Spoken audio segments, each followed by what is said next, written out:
Good afternoon, everyone. How are we all doing today?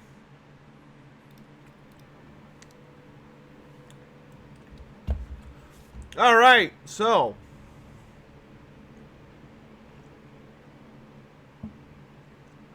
we've got some really awesome players, some really awesome games to do today. Undertaker, I have not. It'll have to wait until after the tournament. So without further ado, let's go ahead and get into our first game, which is going to be Dov Plays versus Zach B. Sane.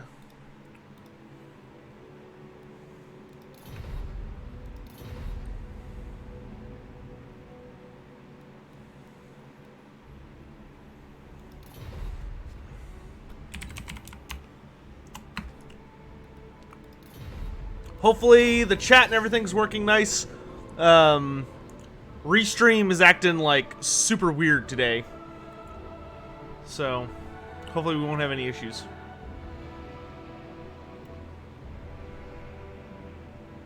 Oh. Zach forget to put his army in. Hope you're all doing well. It's been a nice day over where I'm at. Boop. Oh yeah, he's supposed to be playing 2 kings. What a goof! Is there a prize? No, there is never a prize for the tabletop tourneys other than bragging rights. Because a lot of the weeks we get brand new players in, and I want to keep the tournament fun and light when it comes to pressure, so we just do this for fun. For people that want to like have those super intense prize tourneys, there's usually one of those every week on Saturday, usually. But in any event, let's go ahead and get into it. So let's start with Zach's army. So we've got the Tomb Kings over here. We've got 2 units of Skeleton Horsemen Archers. We've got a Tomb Scorpion, 2 units of Ushabti, 2 units of Nehekara Horsemen, and then we've got 2 units of Tomb Guard with Halberds. We've got 5 units of Skeleton Warriors, and then 2 units of Skeleton Spearmen, and then leading the army is good old Cetra the Imperishable on the Chariot of the Gods.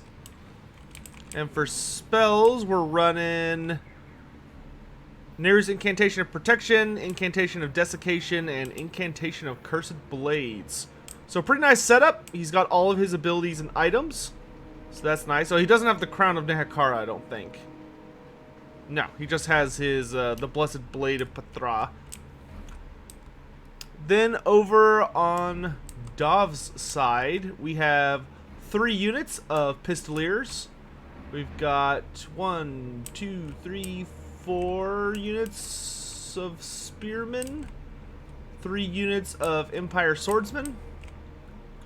We've got 2 units of Empire Knights, and then we've got the Royal Outdoor Griffites, and the army's being led by an Arc Lector with Grand Hammer of Sigmar and Shield of Faith. Then we've got a Jade Wizard with Regrowth and Earthblood. And then we've also got a Witch Hunter who does have Accusation, which of course is not a damage ability anymore. Instead, it is a debuff.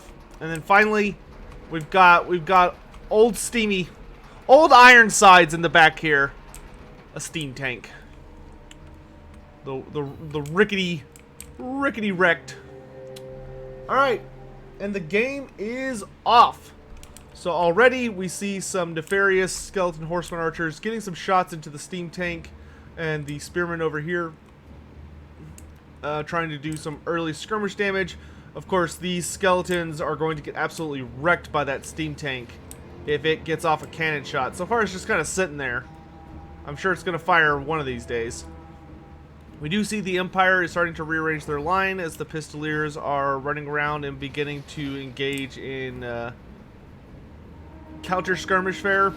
They will, of course, be able to do some pretty good damage. Skeletons do have fairly decent shields, being silver, but Pistoliers are more about doing straight, pure damage as opposed to AP damage. So they're going to be really, really good at dealing with these really low armored targets despite their high shields.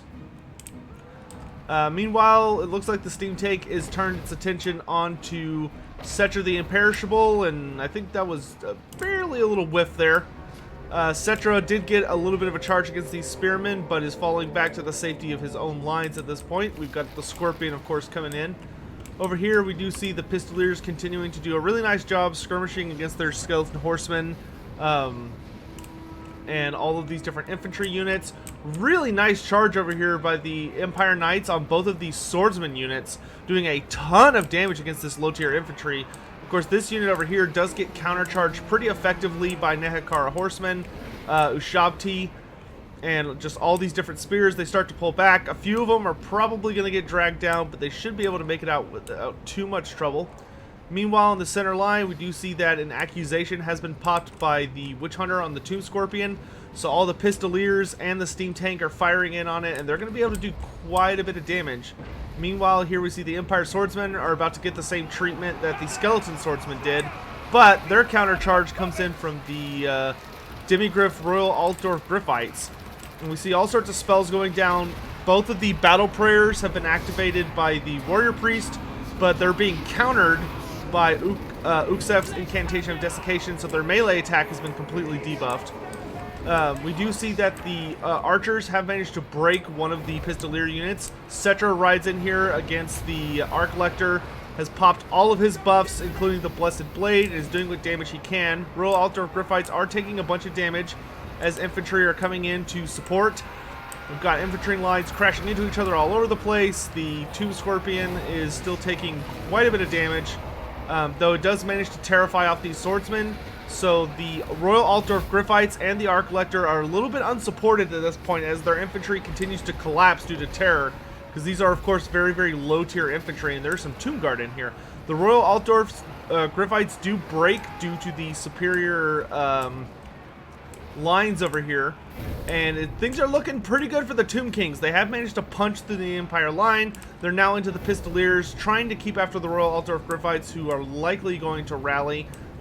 We do see that the healing magic is going off for the Tomb Kings at this point, and they have managed to get up and behind the Empire. That Incantation of Desiccation did a really, really good job of countering the battle prayers of the Arc Lector. We do see that the Steam Tank is kind of rolling up to provide support, dealing with Cetra. Another big heal goes off, and the Empire line has stabilized over on the left flank, though there is a really, really nasty big unit of Tomb Guard with halberds. Here comes the Ushabti summon right in the middle of this large area, so the Empire is a little bit overwhelmed here. The Royal Altdorf Griffites are almost at their healing cap and are taking a ton of damage. The Arc Lector's looking in a really, really bad position. He is completely surrounded. The Jade Wizard has broken. The Royal Altdorf Griffites have broken. They have no fast-moving support around them, and the Arc Lector looks like he's about to join them in a moment. The only thing that could really save them at this point are the Empire Knights, who are getting a little stuck trying to relieve the Steam Tank. They do charge in to try and relieve the pressure, but there is a full health unit of Tomb Guard with halberds that is just butchering their way through all of these large entities.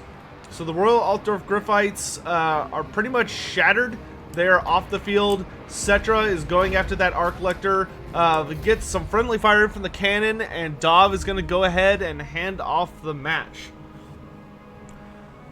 So very strong out of the gate game by both players. Ultimately, I think that when it came to the lists, I think Zach just kind of came out on top with a slightly better list for this particular matchup. I mean, the strategy of using a really powerful heavy unit like the Royal Altdorf Griffites, backed up by an Arc Lector using all of his prayers and the healing of a Jade Wizard and the debuffs of a Witch Hunter. This was all like a very, very nice combo, but they were pretty much countered just through one spell of Cetra, because the battle prayers were completely shut down by Cetra with the Incantation of Desiccation. He, of course, had tons of AP coming to the fore with the Tomb Guard with Halberds, Cetra himself, the Scorpion, and the Ushabti. And unfortunately, the Pistoliers and the Steam Tank just weren't able to get enough work done just because there was a massive amount of skeletons. I mean, the Empire had, like, the Empire had worse infantry than the Tomb Kings, but were still sorely outnumbered. Just kind of the Steam Tank and the Royal Outdoor Griffites unfortunately weren't able to pull the weight they needed to, being such expensive elites against the Tomb Kings there. But it was a great game by both players. There was a lot of good back and forth, especially in the early game. But at the end of the day, I think the Tomb Kings managed to... those 2 units of Tomb Guard were just going to be big problem, boys. But without further ado, let's get the next 2 players in here. Let me message them.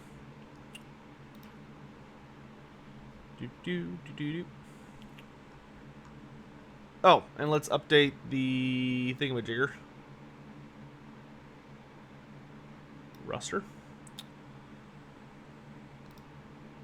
We've got Zach moving up to the semis. And now we've got a new player for this format. We've got Gundabad versus Zoo Devil.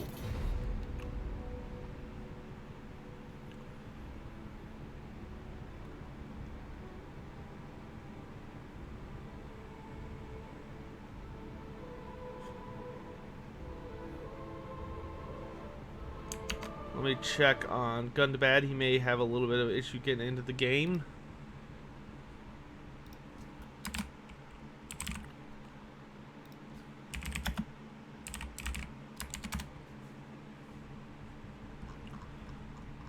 I can always scroll up.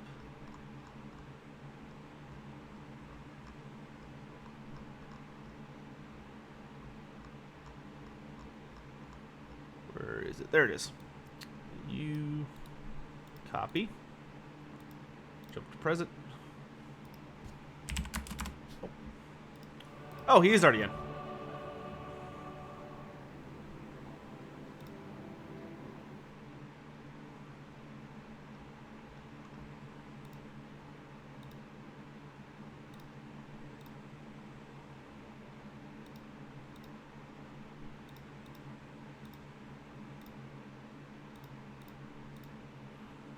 All right, and I actually did a pure randomizer for today's matches. So we have a mirror match. We've got dwarves versus dwarves. Though it is technically Clan Angren versus dwarves.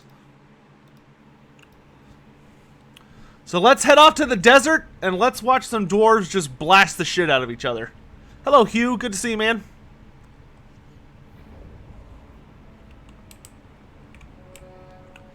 All right, gentlemen.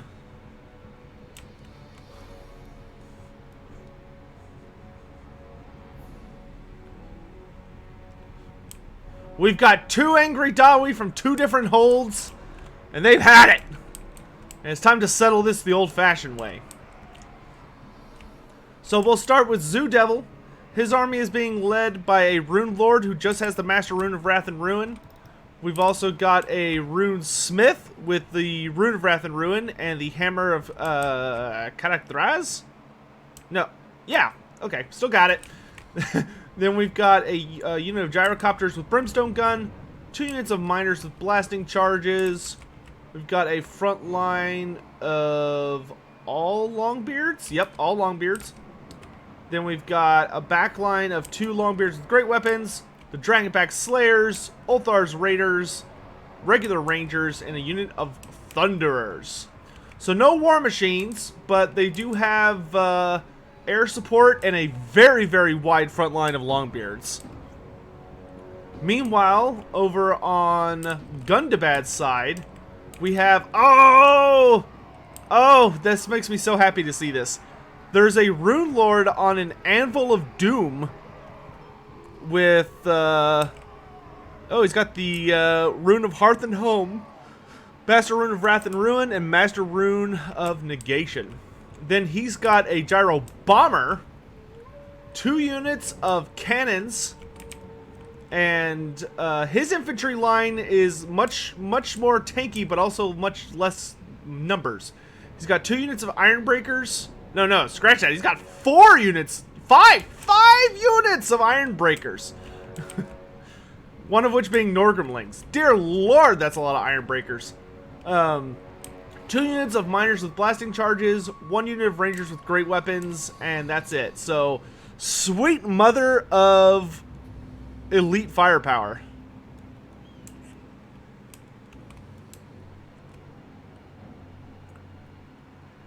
Doesn't the Anvil of Doom just give 44% magic resistance? Right now, I believe that's the only thing it does, yeah. If there's one thing I wish they would take another whack at, it's the, well, it gives stat bonuses too. And I think it also gives physical resistance. Yeah, you get 25% physical resist.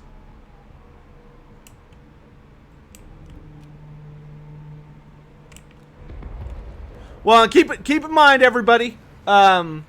So the thing about this tournament format that makes it pretty different is that in the tabletop tourney, you don't know what race you're going up against. You don't know what player you're going up against. You don't know what maps you're fighting on.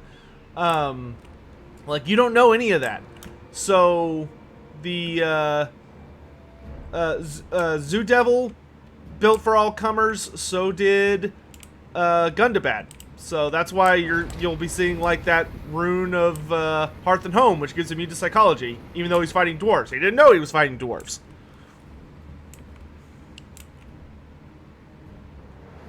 Except now the Rune Lord can get shot in the face with cannonballs more easily. Well, thankfully, these dwarves don't have cannonballs. They do have Iron Drakes with Trollhammer torpedoes, though. So we do see that the cannon battery is, I think, trying to hit the gyrocopters, but even though the gyrocopters are juking, unfortunately, they're juking over their own guys. So even if the cannons miss, they're still getting hits in. That being said, I do think that Gundabad is going to have a super hard time holding back this tide of Dawi. That is just a lot of dwarves. We do see he has changed his fire onto the Longbeards. It probably would be better at this point to switch the cannons onto different targets so they're not overlapping their fire and accidentally like hitting the same spot and not maximizing their kill count. That being said, they have done quite a bit of early game damage. They did put a hurt on the gyrocopter with brimstone guns, but of course Zoo Devil immediately instigated dodge policies.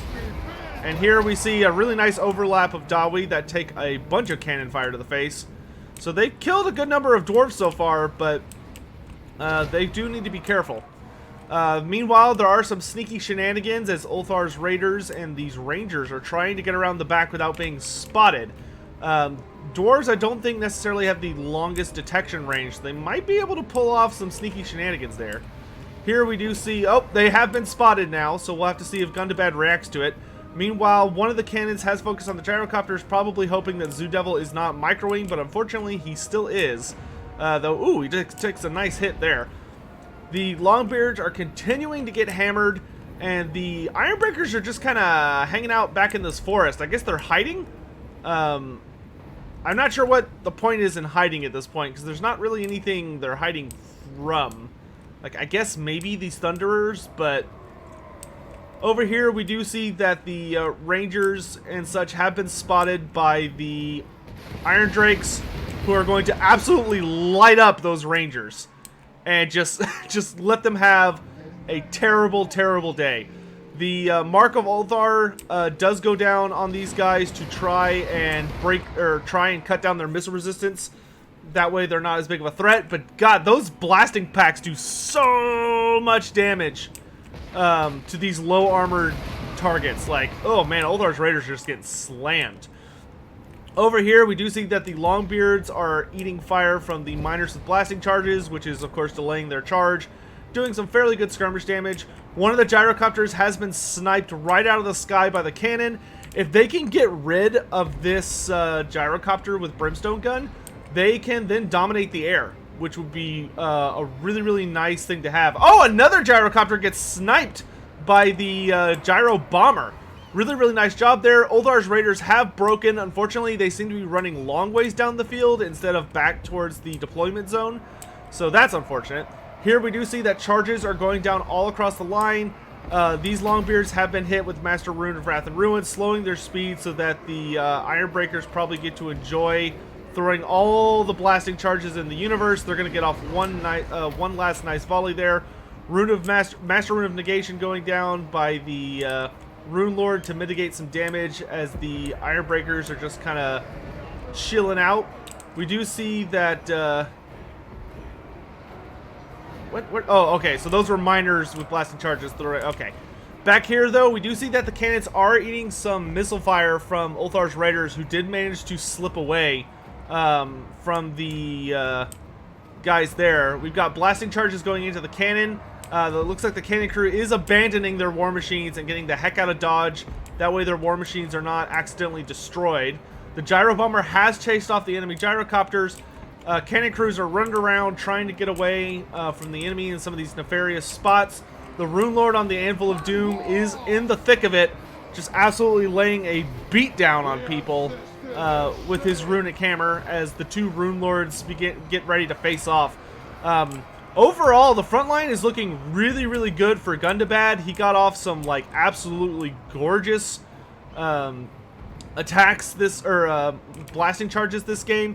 The Ironbreakers here are about to close in on the Rangers and shut them down. Meanwhile, Ulthar's Raiders are being taken out by throwing axes coming from their competitors from another hold.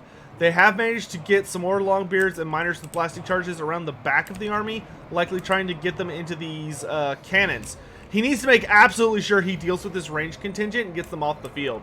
Meanwhile, we do see that the Thunderers took a bunch of damage earlier, likely from these miners, but now they're getting absolutely lit up from behind by the Gyro Bomber. If the Gyro Bomber can get on top of these guys, and he is going in blades swinging to deal with them. Over here, we do see some blasting charges coming down to interrupt. We've got miners with blasting charges hitting up another cannon crew. These Rangers are about to get hit by these miners with blasting charges. That should be a fairly even exchange. But over here on this flank, the Ironbreakers easily overwhelm the miners and are now pushing into the... Oh, looks like they're about to turn and throw blasting charges, though they do get interrupted. Over here, we see Longbeards with great weapons getting into the Ironbreakers, trying to cut through their melee defense, but of course, with the Master Rune of Negation going down, Master Rune of Negation is going to... Wow, there's double Runes of Wrath and Ruin on these Ironbreakers, trying to do damage to them, but it is countered by a Master Rune of Negation from the Anvil of Doom, which is really, really impressive. That's a very nice catch and counter there. We do see Rangers being chased off by a whole unit of Ironbreakers. One of the cannon crews is falling back due to being broken. This other one looks like they're falling back due to Longbeards with great weapons. This is turning into a pretty heavy slog at the moment. We do see that the Gyro Bomber did get turned on by the Thunderers and absolutely obliterated. Unfortunately, I don't think he managed to get rid of his payload. I think he just got torn apart by Iron Drake's torpedoes and Thunderers. Over here, though, we do see that the Norgrimling's Ironbreakers have eaten that Hammer of Kalakdraz. They're doing okay. We've got miners running in to support these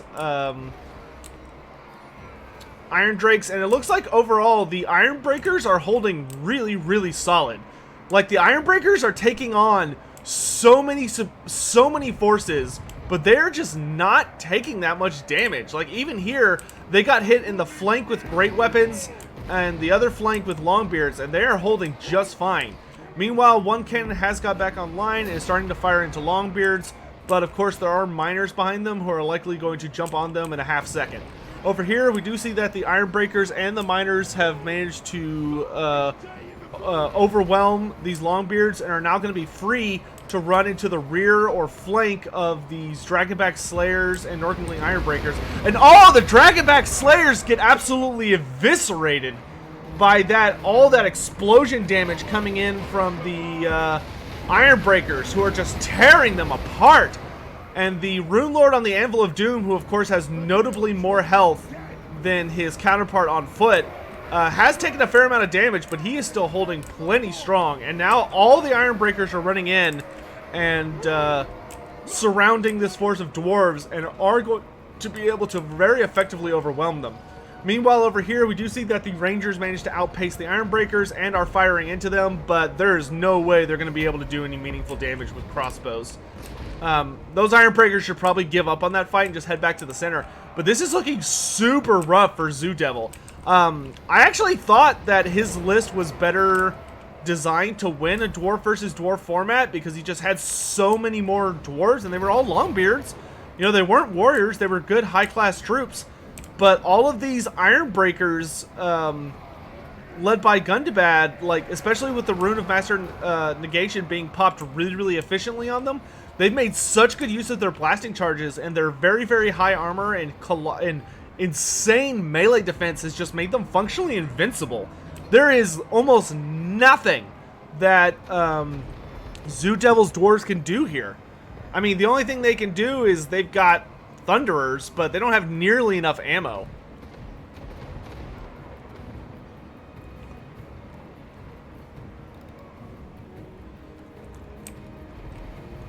If I think, you know, if they had had a single war machine, like a single cannon or a grudge thrower. Oh, it's a rule break? Oh no. Hold on a second. Well, let me catch the end of this, because if it's a rule break, then all I have to do is...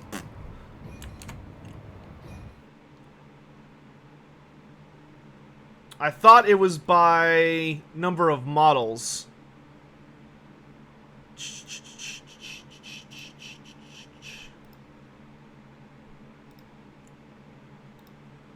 But there might be an exception to...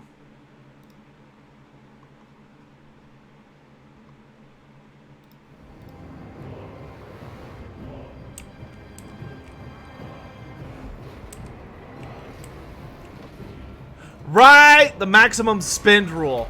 That's right. I forgot about that. Well, we'll watch this play out. Yeah, the Ironbreaker army is breaking the rules. That is correct. There is I totally forgot about that when I was checking the list. There's a you cannot spend more than 4,600 on a single unit. So, for instance, if you take, you can take a lot of Ironbreakers, but the overall amount of money you spend on your Ironbreakers cannot be more than your cannot go over 4,600, and I totally blanked on that.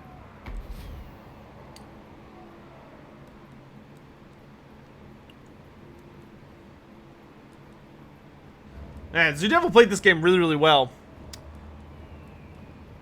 Like, I'll let it play out just because, you know, we're not in a rush. But, yeah, that is a big fat rule break.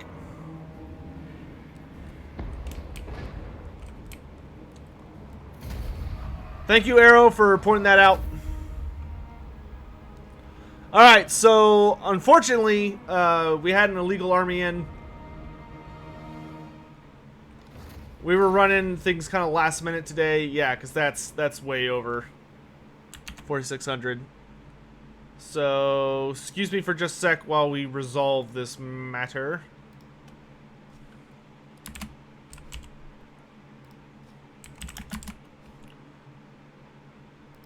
No, not Zach.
there's a spend limit on a single unit type. So like iron breakers, you can only have up to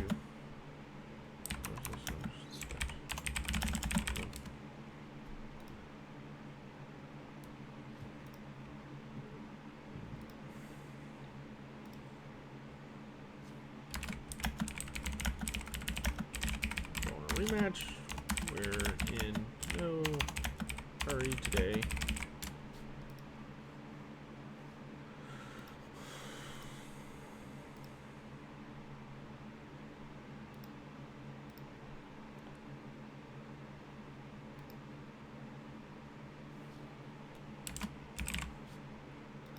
Remake this, please.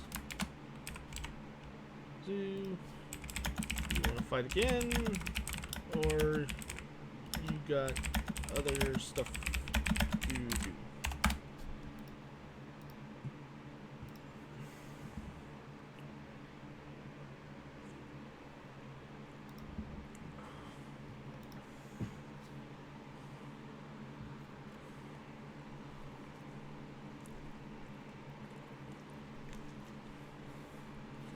Just a minute, guys.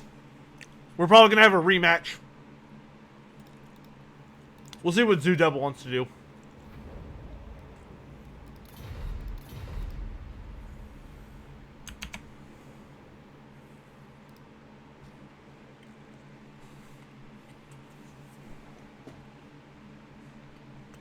Hey, Jaren, how's it going, man?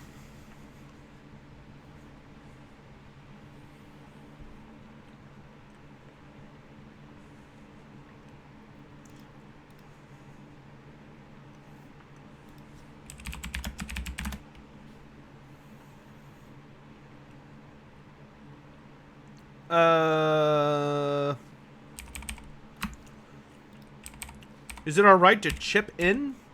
I don't know what you mean by chip in, but sure.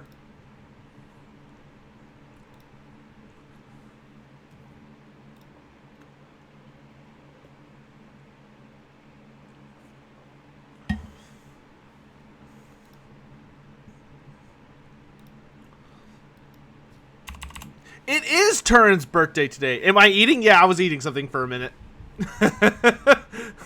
Sorry.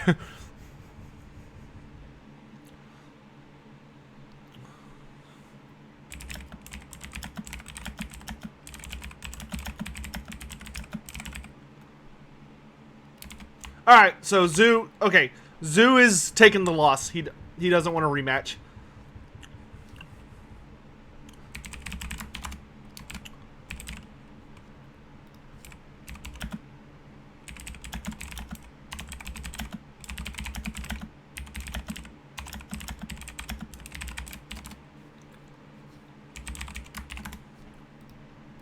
Alright, so we're moving on. Boop. Is Turin watching? I don't think so. I haven't seen him in chat. Turin Bar is not Turin. I should note. Turin Bar is a different person.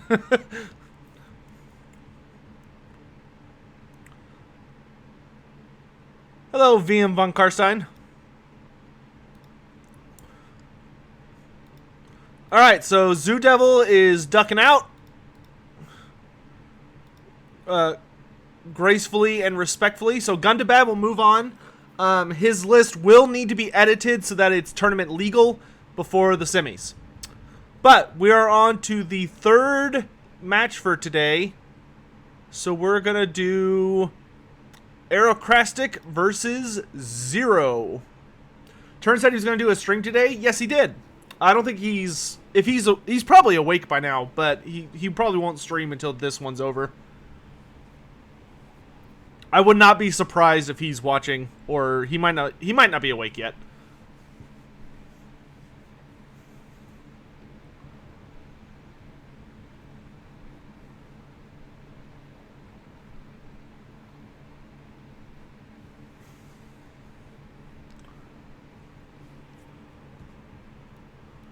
Can't remember if this is Zero or Arrow.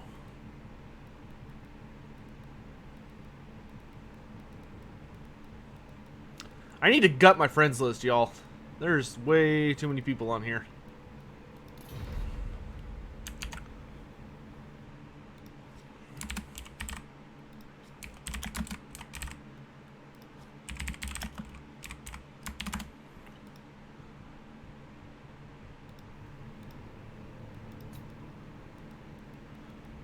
Because I think both of them changed their name, so I don't...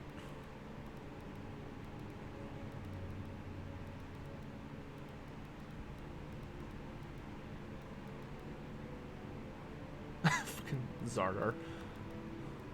Yeah, I don't see either of them. Julian, he is. Yeah, Gundabad is changing his list before the next game. His list, he has to cut at least 2 Ironbreaker units and replace them with something else. Oh, I need to change the map. Let's go to... Oh, I know a good map. Where is it? Where is it? Yeah, this one. If I remember right. This map's decent, right? River Amazon? Oh, okay, it's 0. Boop. Boop. This map, okay. Just double check with them, just because this map's a little... He would have seen everyone else's army, though. Well, Demi G, he has to, he's only seen the first match, and he has to post his, army in the Discord with all the where all the players are.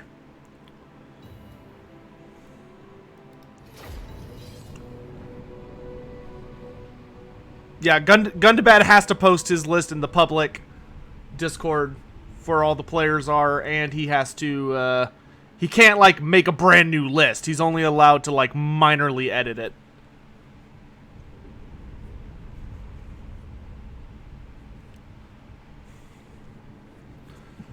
Zoo almost had that game, though. It was a really close match. I need to like print off the King's Cup rules and keep them in a laminated sheet that like hangs above my computer screen when I have to check the list last second. All right. So for this match, we've got the Forces of Chaos versus the Lizardmen. A true grudge match of the ages. And if I recall correctly, Zach is running a Slaanesh themed army. What do I know about Age of Sigmar lore? I know a lot about Age of Sigmar lore. In fact, I've been reading a book the last few days called Myths and Revenants, which is a collection of short stories and short novels. And sweet lord, it is dark. Like, man, Warhammer Fantasy had some pretty dark moments, but just in Myths and Revenants, I've read at least 2 stories that have made me go, Jesus. Like, AOS, when they decide to go dark with Age of Sigmar, it is way darker than Fantasy was. They get to some pretty freaking ridiculous extremes. Oh, sorry, this is Zero, not Zach. Anyway, let's get into the army. Oh, so this is not the Slaanesh themed army. This is a different one. So we've got 3 units of Marauder Horsemasters, which as I've been playing more and more multiplayer as a unit, I've come to hate personally. Then there's 2 units of Chaos Marauders, 1 unit of Forsaken, 2 units of Chaos Knights with lances. We've got a Gorbeast Chariot, Chaos Warhounds, and then... Oh, no, this is the Slaanesh-themed army. Then we've got the Mirror Guard being led by Sigvald the Magnificent, both of whom will be in the upcoming Who Would Win episode that comes out this Saturday, tomorrow. So look forward to that. And then there is a Chaos Sorcerer of Death on a Manticore who is leading the fray. So yes, this is the Slaanesh-themed army. Against them is a massive Lizardmen army. Jesus. We've got 4 units of Saurus Warriors with shields, the Legion of Chakwa, 4 units of skink cohorts with javelins, 2 units of red-crested skinks, and then the cohort of Sotek, a Saurus Old Blood on Carnosaur with the Amulet of Itzel, Foe Seeker, 2 units of Cold One Riders with spears, and a little skink priest in the forest with just Wind Blast. Alright, the game has started.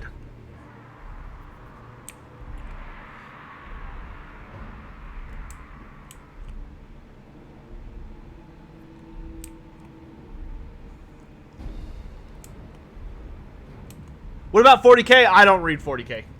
I only have so much time in life. I think fantasy and Age of Sigmar is more than enough.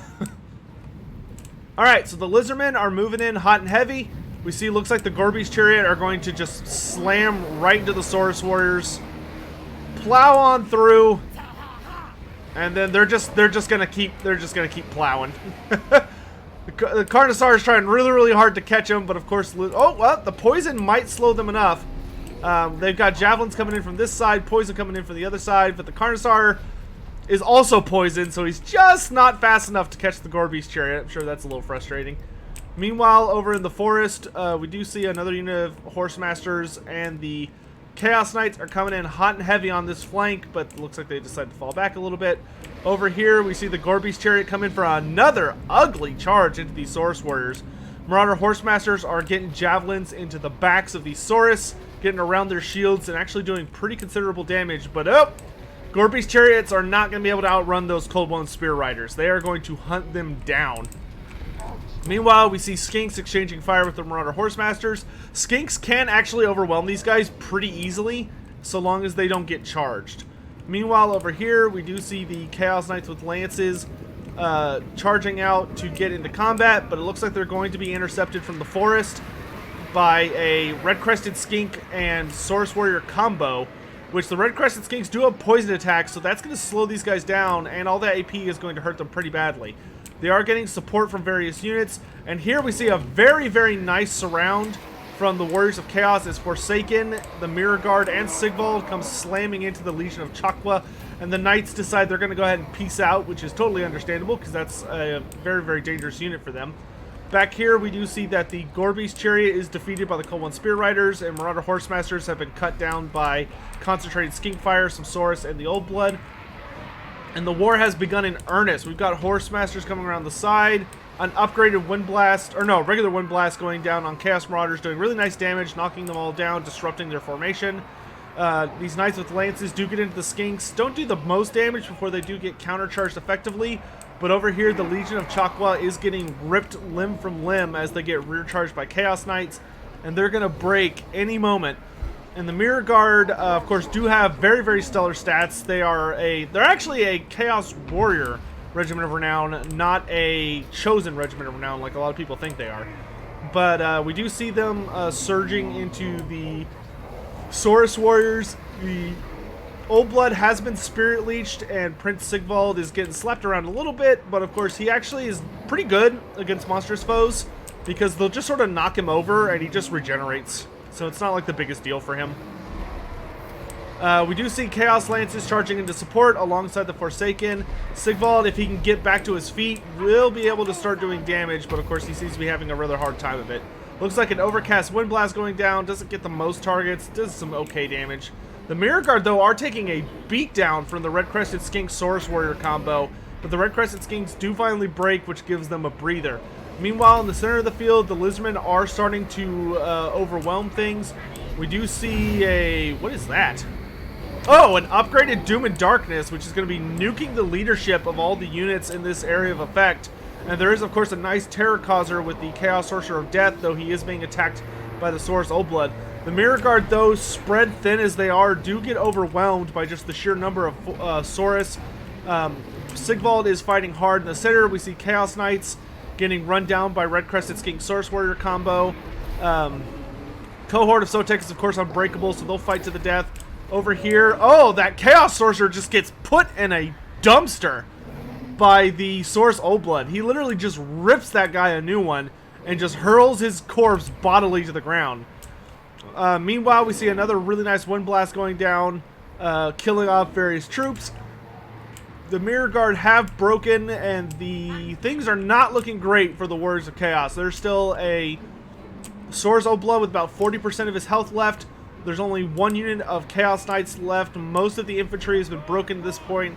The only thing really left is Sigvald, who of course is not the fastest. He could probably use a speed buff, honestly.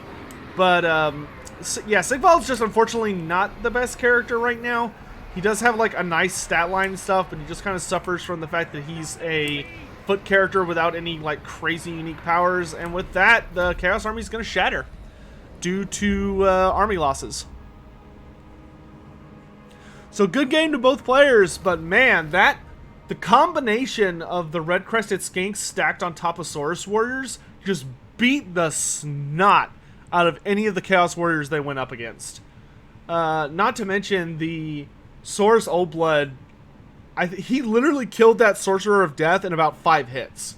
Like, he just butchered that lad. But great game to both players. I thought they both played extremely well.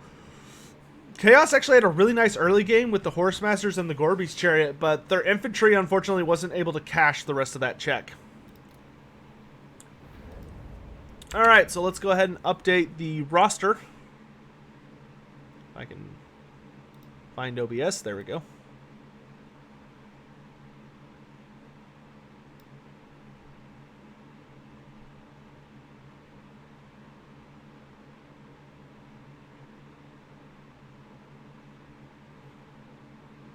Alright, then we got...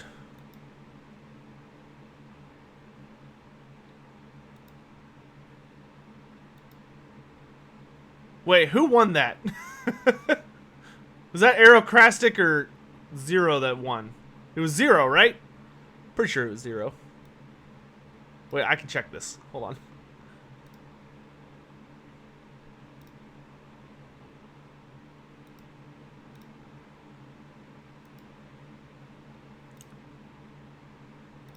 Yes, Zero did. Okay.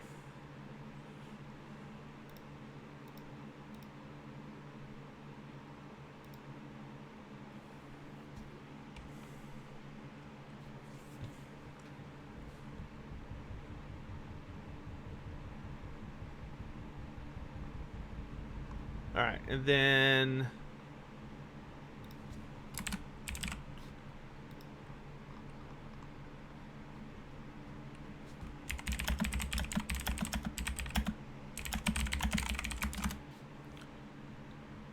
type that. And last but not least for today, we've got Mukip versus Xiphos.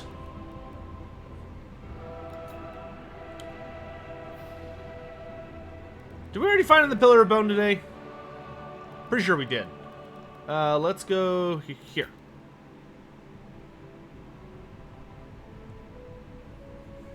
Alright, we've got the High Elves of Nagaryth versus the Empire.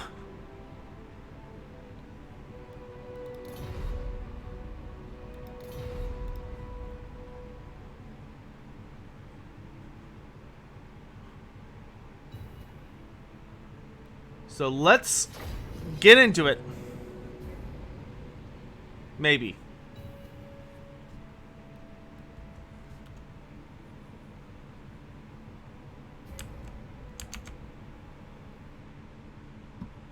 I don't know what Mukip's doing. I was double checking their lists real quick. Okay. And then... okay. Alright. Alright, see you, Hugh. Thanks for coming by, man. For those of you interested, by the way, the Warhammer roleplay, which has been doing fairly good on the channel, people seem to be enjoying it, the episodic series. The next session is tonight. So if you're a big fan of that series, you'll be able to catch the next few episodes of that this weekend. It'll probably go up on Sunday.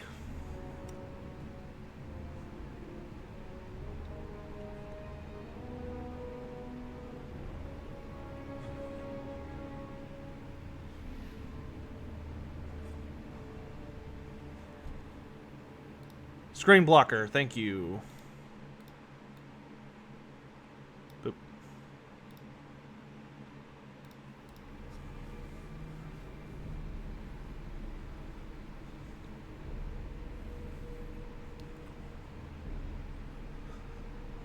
The Warhammer Fantasy RPG? Yeah.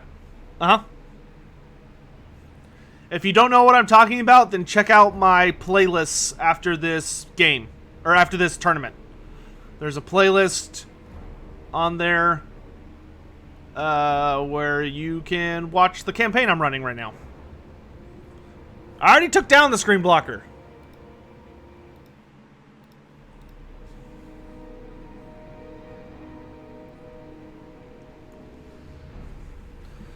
Alright, let's get into it. We'll start with the Empire, because they have like a shitload of guys.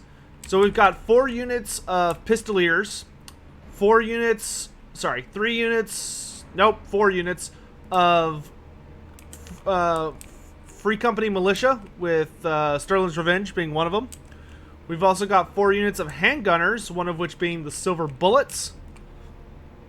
Then we've got 2 units of Empire Knights, Volkmar the Grim on his battle wagon, and he's got Shield of Faith, Regeneration, and Banishment. And then we've got a Light Wizard who just has nets. So this is a very gunpowder heavy army. Very gunpowder heavy. Meanwhile, over on the High Elf side of things, we've got a Lithanar, the man, the myth, the legend himself, with most of his abilities and items. We've got a Lore Master of Hoeth with Earthblood and Spirit Leech. We have a big old glorious Star Dragon. Then we've got 2 units of Shadow Warriors, 2 units of Archers, 2 units of Sword Masters. We've got the Pure Main Company in the center of the line. And then we've got 2 units of Spearmen with Chevron's Intermittent. So the High Elves are significantly outnumbered. They're down by 400 at the start, almost exactly. So they're going to need to make very good effectiveness of their arrows and of the dragon. But that oh god, there is so much gunpowder. This is gonna be hard for the High Elves, I think. I'm not sleepy. Here's the thing. You may not understand this if you've never casted something before, but if you talk a lot, you tend to expend a lot of oxygen from your body, and you forget about breathing in because you're talking a lot. And whenever you cast and you're talking rapidly, you'll start yawning because it's your body's way of being like, hey, slow the fuck down and breathe. I'm not tired though, I'm fine. Anyway, so the game has started. We have lots of Shadow Warrior arrows going out towards Xiphos. Lithanar looks like he is picking into... I'm not sure what he was shooting at right there that second. Some really, really nice jukes from Xiphos there, making those arrows absolutely useless. I think that was aimed at the wizard, but it looks like he just kind of whiffed. We do have a bunch of arrows coming into Volkmar the Grim, who of course is way too slow to have effective jukes. Lithanar has summoned his doppelganger, which is kind of running out here. Unfortunately, it's pretty easy to check if it's the doppelganger, because you can just kind of hover over it. Oh, but it actually does get the handgunners to start wasting some ammo. Over here, we do see the handgunners returning fire on the Shadow Warriors, which is going to be a really bad trade for the Shadow Warriors. And it looks like we've got a banishment going down in that forest. And, oh, that could be a super good catch. Yep, there it goes. So that's, oh, baby. Oh, that goes right into the middle of those archers. What a lucky randomizer for Xiphos. That is a completely wiped out unit, essentially. We do see lots of missile cav running around trying to surround the High Elf forces.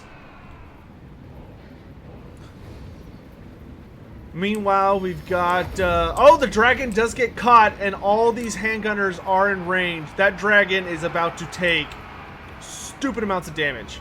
Of course, it is the overcast, so the High Elves try and run forward to support, but unfortunately they're getting caught in the net as well.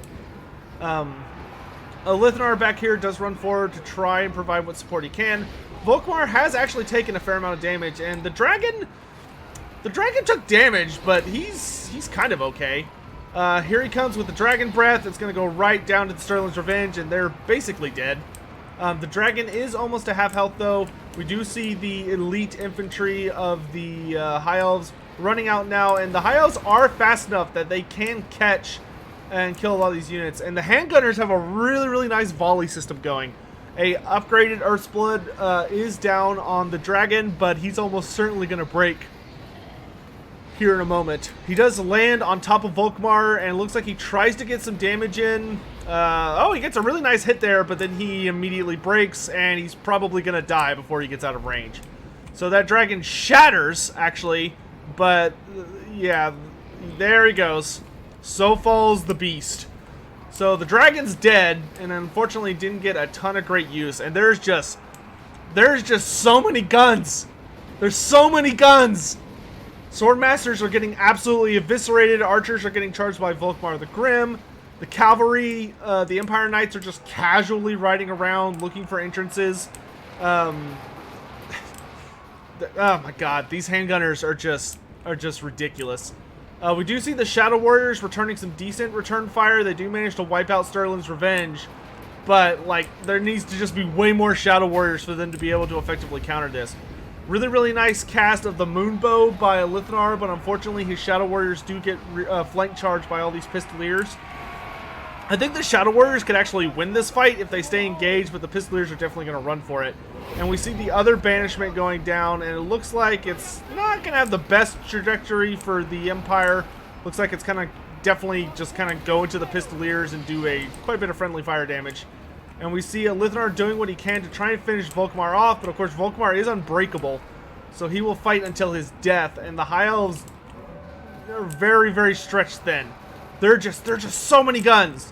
Like, and a lot of the High Elf units are plenty fast to catch these guys, but the problem is there's so much crossfire going on, and the High Elves don't have any cav with them. They're purely infantry. So because they don't have any cav, they just don't really have an effective way to run down a lot of these units. And whenever one of these gun units is about to get caught, the Pistoliers are pretty much just charging in to cycle charge or catch. We see another net go down there, and this Lore Master of Hoeth is about to get absolutely just dominated. Oh my gosh. Oh my gosh. Oh my gosh. So, yeah, I don't think there's anything the High Elves can do against this firepower. This is just a truly grotesque amount of firepower. And with that, the High Elves just got torn apart. Oh. That was so unfortunate. It's literally like a super mass cheap army of gunpowder versus a super elite army that just had no hope of catching them. Alright, so good game to both players. That was an unfortunate time for the High Elves. Poor High Elves. So let's go ahead and move Xiphos up to the semis. And then we're on to the semifinals. So we've got Zach Bisane versus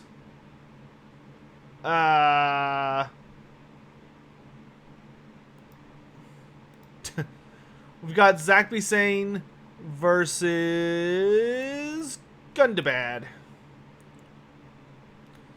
And I have seen Gundabad's new list, and it is approved.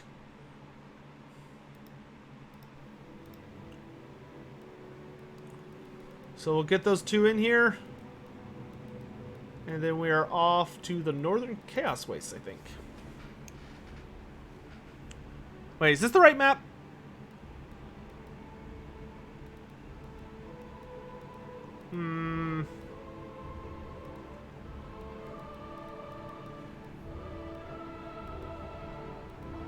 I think it's the right map.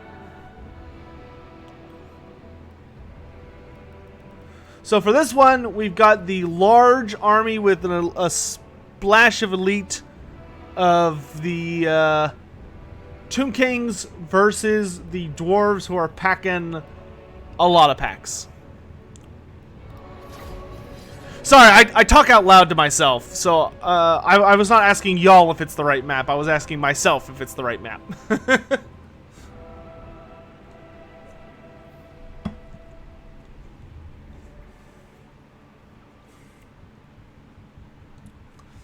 Alright, let's get this screen blocker out of the way.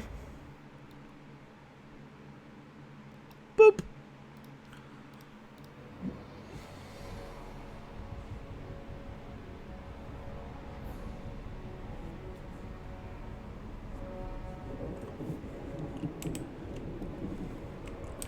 Alright, so starting with the Dwarves, who did have to edit their list due to some rule shenanigans, though we did offer a rematch to the person who lost, but he was happy with the game. He seemed pleased with it, and he wanted to go take care of some stuff, so that's fine. So for Gundabad, we have 2 Dwarf Cannons. We've got a Rune Lord on an Anvil of Doom with rune. Oh, he's got all of it. He's got all of his items. So he's got the Master Rune of Grugni, Rune of Hearth and Home, Master Rune of Wrath and Ruin, and Master Rune of Negation. Wait, does he have all the runes or just... No, he doesn't have the armor rune. Then there's 5 units of Miners with blasting charges to make up for the Ironbreakers he had to cut. Then he's only got 3 units of Ironbreakers this time, one of which is Norgrimling's Ironbreakers. He's got a unit of Slayers, a unit of Rangers with great weapons, and a Gyro Bomber. Meanwhile, on the Tomb King side of things, we've got 2 sneaky units of Skeleton Horseman Archers, supported by a Tomb Scorpion. We've got 2 units of Nehekara Horsemen, supported by 2 units of Ushapti, 2 units of Tomb Guard with Halberds. We've got 5 units of Skeleton Warriors, 2 units of Skeleton Spearmen, and they're all led by Settra the Imperishable on the Chariot of the Gods. This will be difficult for the Tomb Kings, I think. Their only reliable source of armor piercing is basically the Ushapti, the Tomb Guard, and Settra, though the Tomb Guard don't have necessarily the best AP with their halberds. It's decent AP. I mean, it's the best they've got for infantry. But it still bothers me that the regular Tomb Guard don't have anti-infantry. I need to make a petition for that. But anyway. So the Dwarf player is making a flawless corner camp. He does have a good amount of space between him and the edge. It is possible to get around him on both sides.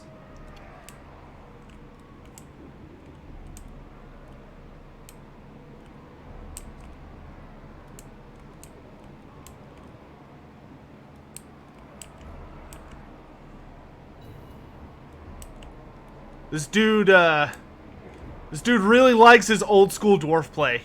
This is like old school dwarf play. It might work?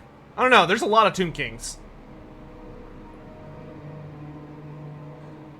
Is anyone else sad that the only Dwarf Lord ever chosen is the Rune Lord? Yeah, Zach. I think all of us want the Dwarf Legendary Lords to get tinkered with a bit. Alright, the game has started. Looks like the Ironbreakers and the cannons are going to be falling back up this hill. Yeah,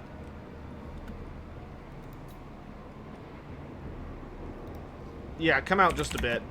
Come out just a bit. Need to have space behind you as well. So scoot forward.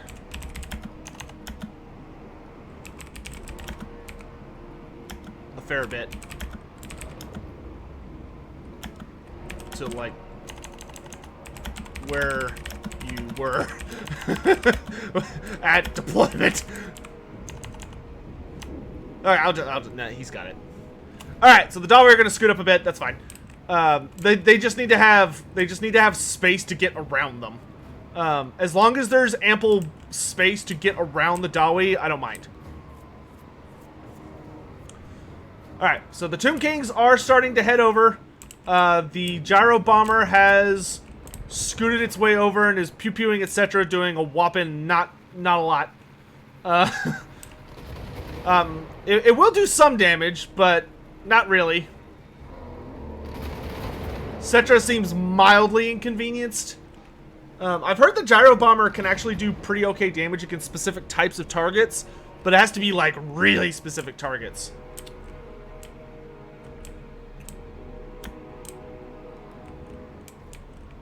Okay, I'm gonna tell the dwarves, dwarves, just move further away from left, or, right side, please.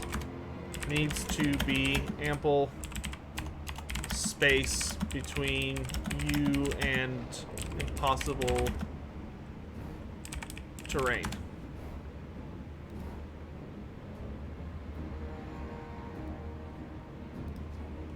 So go left, like a really good amount.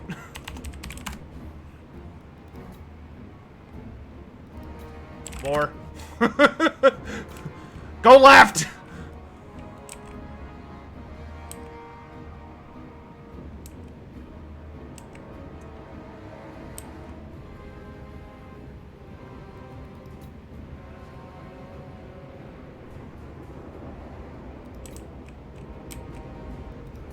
Left.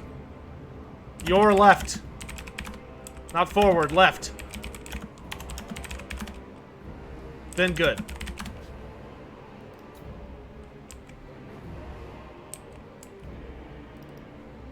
I don't know how that went from doing absolutely no damage to suddenly doing a lot of damage.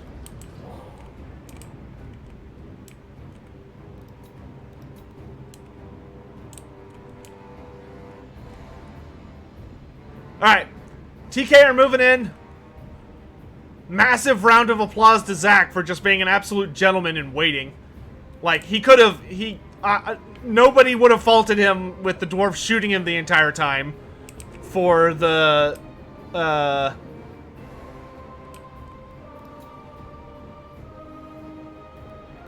don't know, maybe he's gonna wait for him to burn his ammo?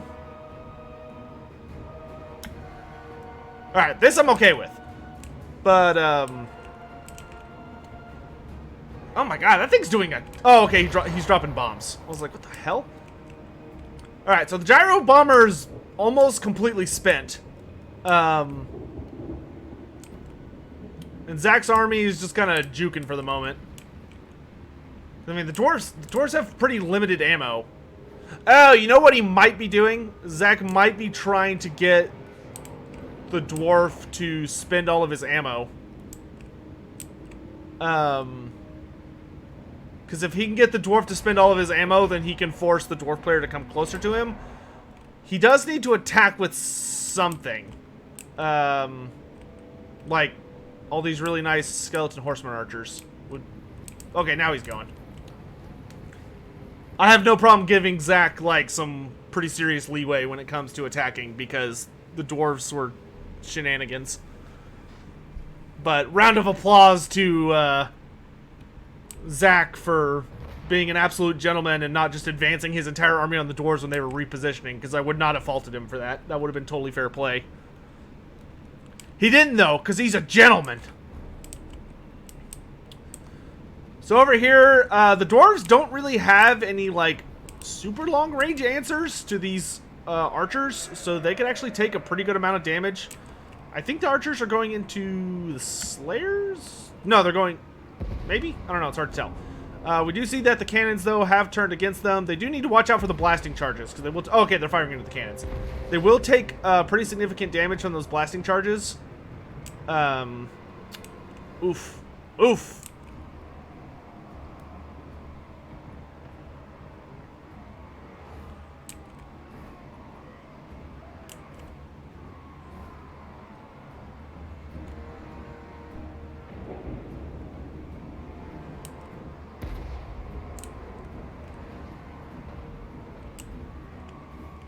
That is a lot of Tomb Kings, though.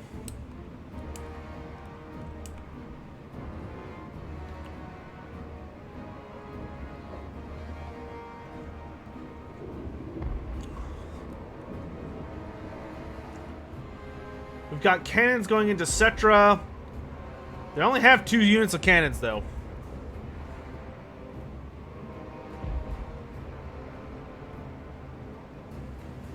Archers are going back into the Slayers. Slayers, of course, do have bronze shields.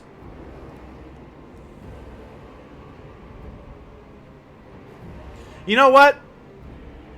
You know what? You know what? You know what? Let's remake. There was some pretty serious... Well... Yeah.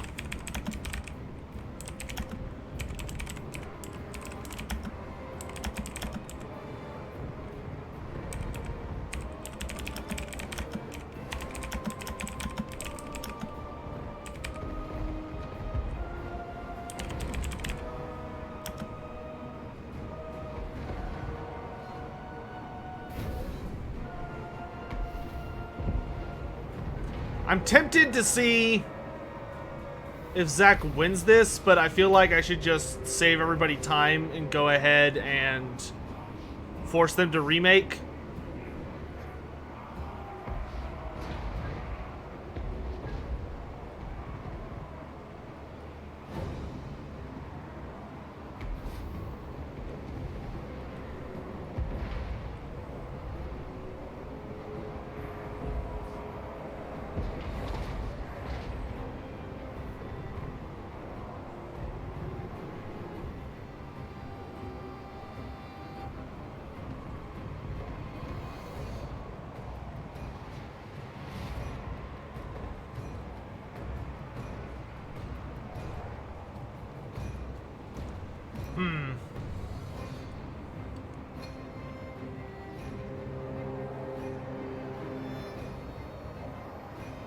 I think I'll let it play out.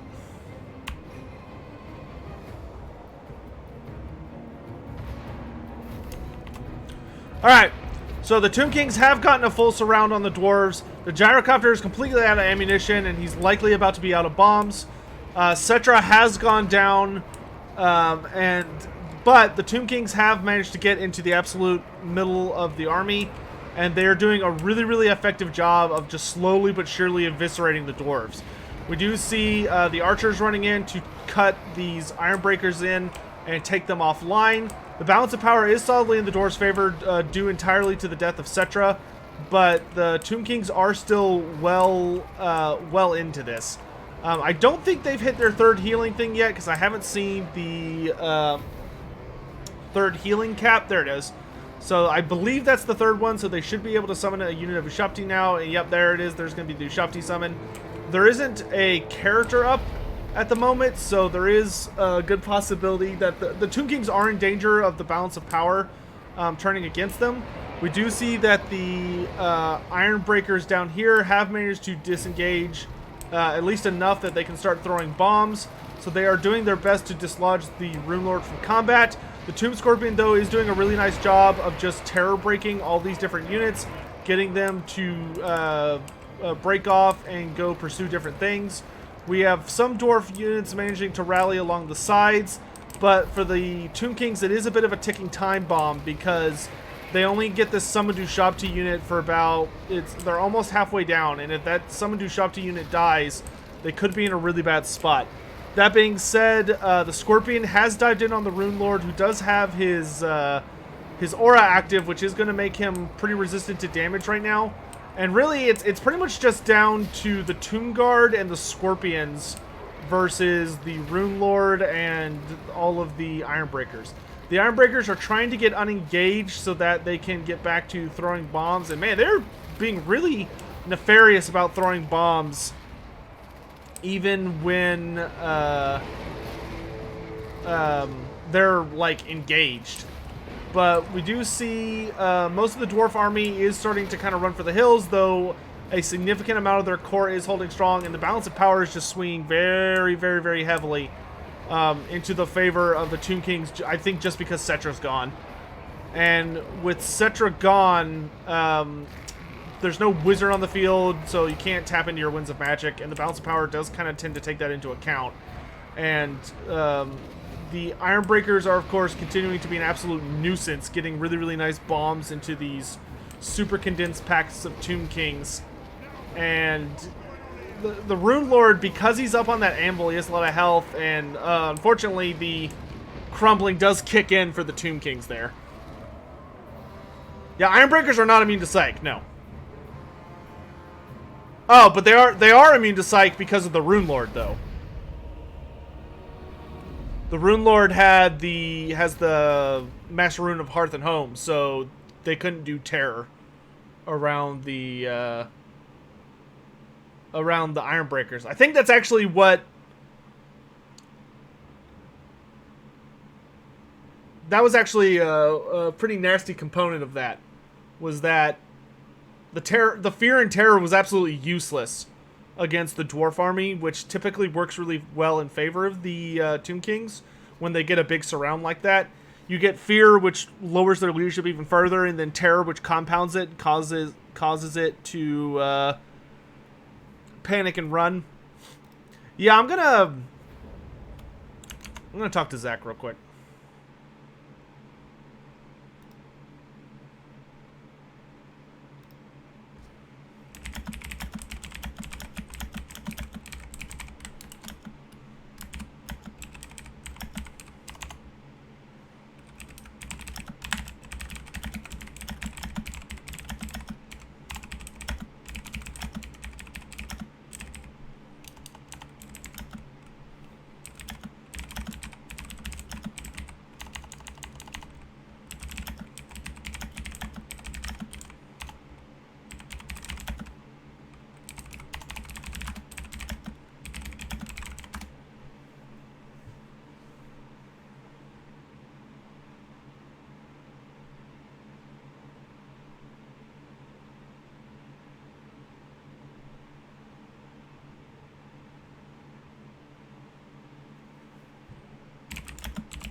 Do.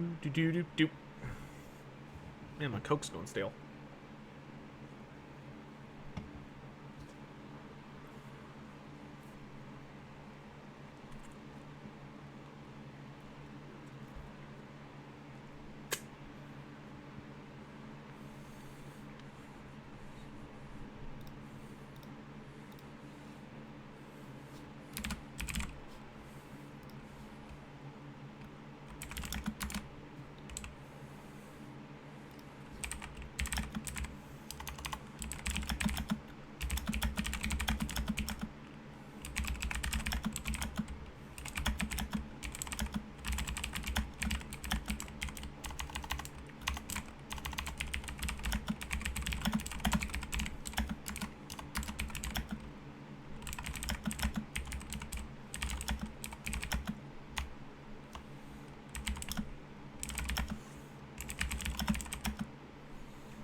Let's see.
All right, we're gonna redo that match. We're gonna redo that match because I would not have redone that map if the dwarves had not cut Cetra down to half health before, like, before the Tomb Kings even moved. I don't feel okay with that. I should have just forced the remake earlier. Like, I should have gone with my gut. But we're gonna move to a different map so that it's a slightly different match. But same armies, same format. Dwarves know now where they're not allowed to deploy, and we're gonna let them hash it out.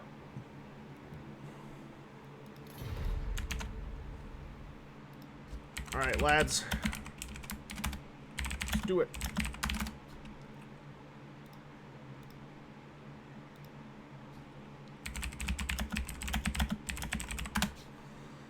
So we're gonna fight this one more time. Warhammer Paint Boy says, Lordmaster, I don't know if you remember me, but my Krokar model still isn't finished. Well, why isn't it finished, boy? If you're on our Discord, I would love to see you post the work in progress on the tabletop channel in the Discord.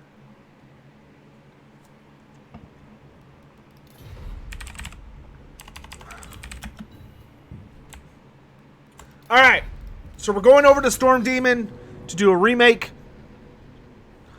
And we're going to make sure that things play out correctly. Dwarves need to at least be in cannon range to count as attacking. Single entity models shooting or casting magic does not count as attacking. Gyro bombers are included in that. But thankfully, they're both remaking, which is totally cool.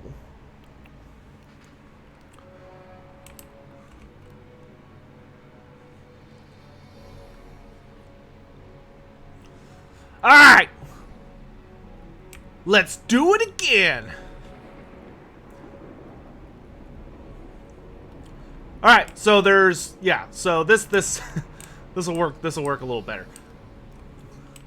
Still a large map, but there's no, like, big impassable terrain marker that the dwarves can buddy up to. They're much further away from the deployment line, or from the white line, so they can't do that. And just remember, gyrocopter bomber doesn't count as attacking.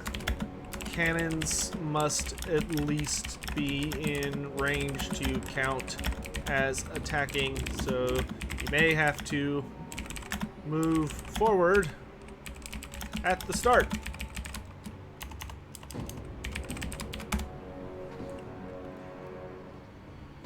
And it didn't send it. Fucking game.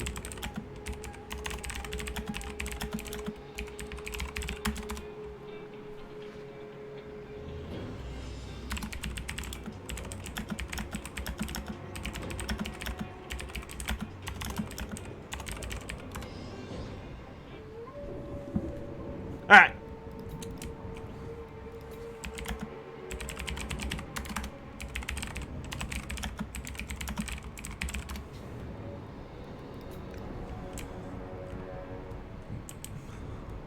Yes, this is using the King's Cup rules.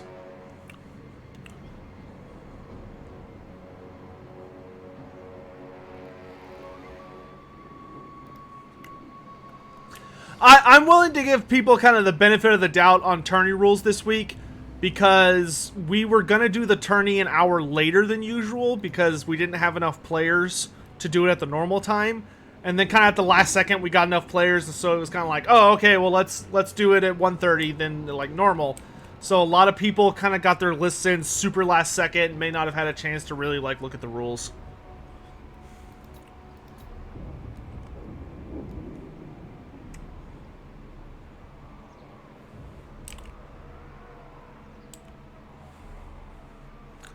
But let's get a nice clean game, gentlemen.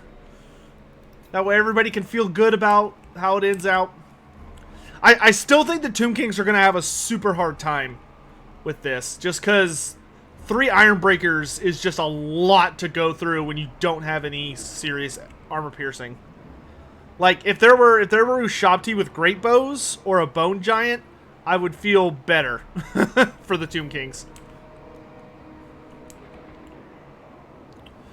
Alright, and we're off!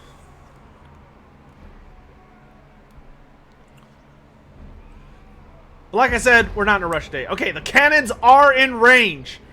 So we are good to go. The Tomb Kings are moving in. They've got, looks like most of their really important units kind of stashed away for the moment. Keeping safe at long range and behind a hill until they have to worry about, until they get desperate. But the Tomb King infantry do have a bit of a long way to go. And the cannons are speaking, but of course the Tomb Kings are going to make it to the front line with way more health than they had last time, because they just took way too much free damage last time. We do see the Gyrocopter eat a little bit of missile fire to the extent that it kind of rafflecopters around a little bit. Cetra is already taking defensive action.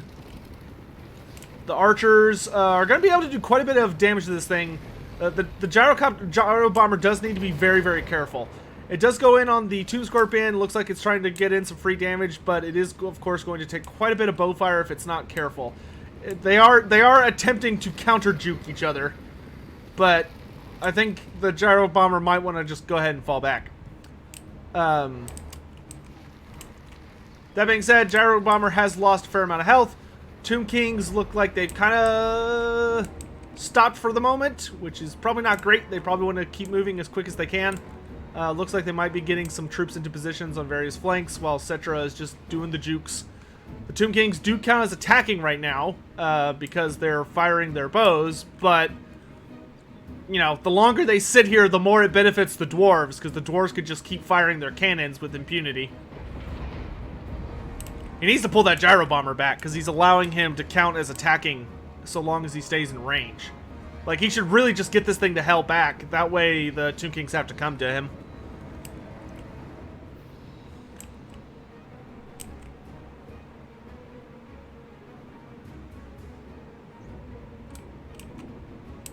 But I'm sure the dwarf player is not upset about just getting to take pot shots at Ushabti and Tomb Guard. Well, that was a whiff. Oh, nope, he killed one.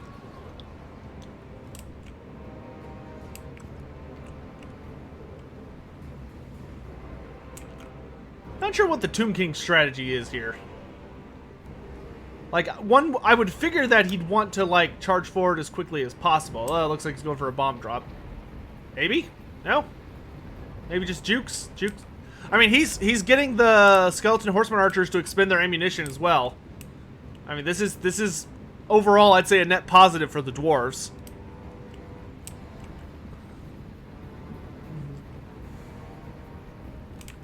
Alright, the Tomb Kings are moving forward at full advance. The cannons still have about half their ammunition left. And granted, they haven't gotten necessarily the best kills out of it. It looks like what the Tomb Kings might be trying to do. The Tomb Kings may be trying to bait out all of the cannon shots, or at least enough of them, that Cetra can come out in the open without just getting, like, destroyed.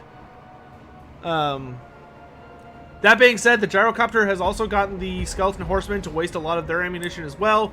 We do see Cetra pop off a small incantation of blades, likely to give himself healing from his passive. And we do see the first few bombs going down from the Gyro Bomber, which do some very, very effective damage. The Gyro Bomber actually feels like a pretty good model now. It used to be garbage, but it seems to be doing pretty decent these days. Alright, the Tomb Kings do get close enough to be in range. They kind of fall back a bit. Not exactly sure why. Maybe they were trying to juke out some blasting charges without getting actually hit, but... Or, you know, it could be that they're waiting for... Oh, you know what I think it is? I think he's waiting for his troops to get around the flanks. That way he can, like, initiate a full surround at the same time. But over here, we do see Cetra giving himself the incantation of protection as the cannons have focused onto him. He does want to get physical as quickly as possible because that spell doesn't last forever. In fact, it's almost over, and Cetra's already eaten like a fair amount of damage. Here we do see the first charge coming in from the Nehekara Horsemen. They do run to the Iron Breakers, who eat the charge pretty gracefully, and they are countercharged, of course, by the Slayers, who are going to do everything in their power to protect the cannons and keep them online. We do see Cetra charge in here.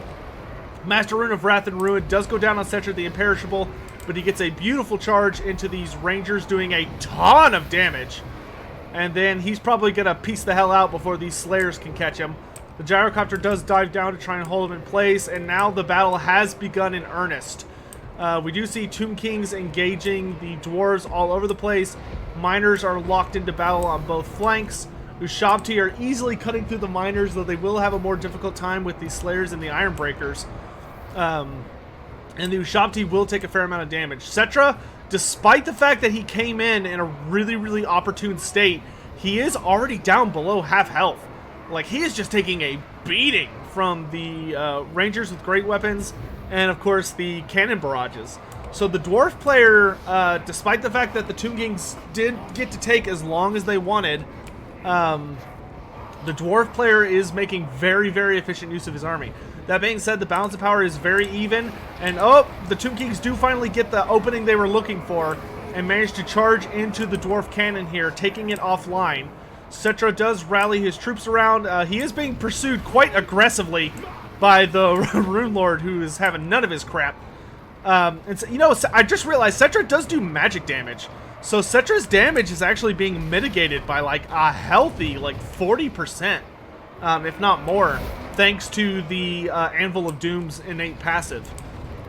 The Gyro Bomber is firing into Cetra. It has a ton of firepower left.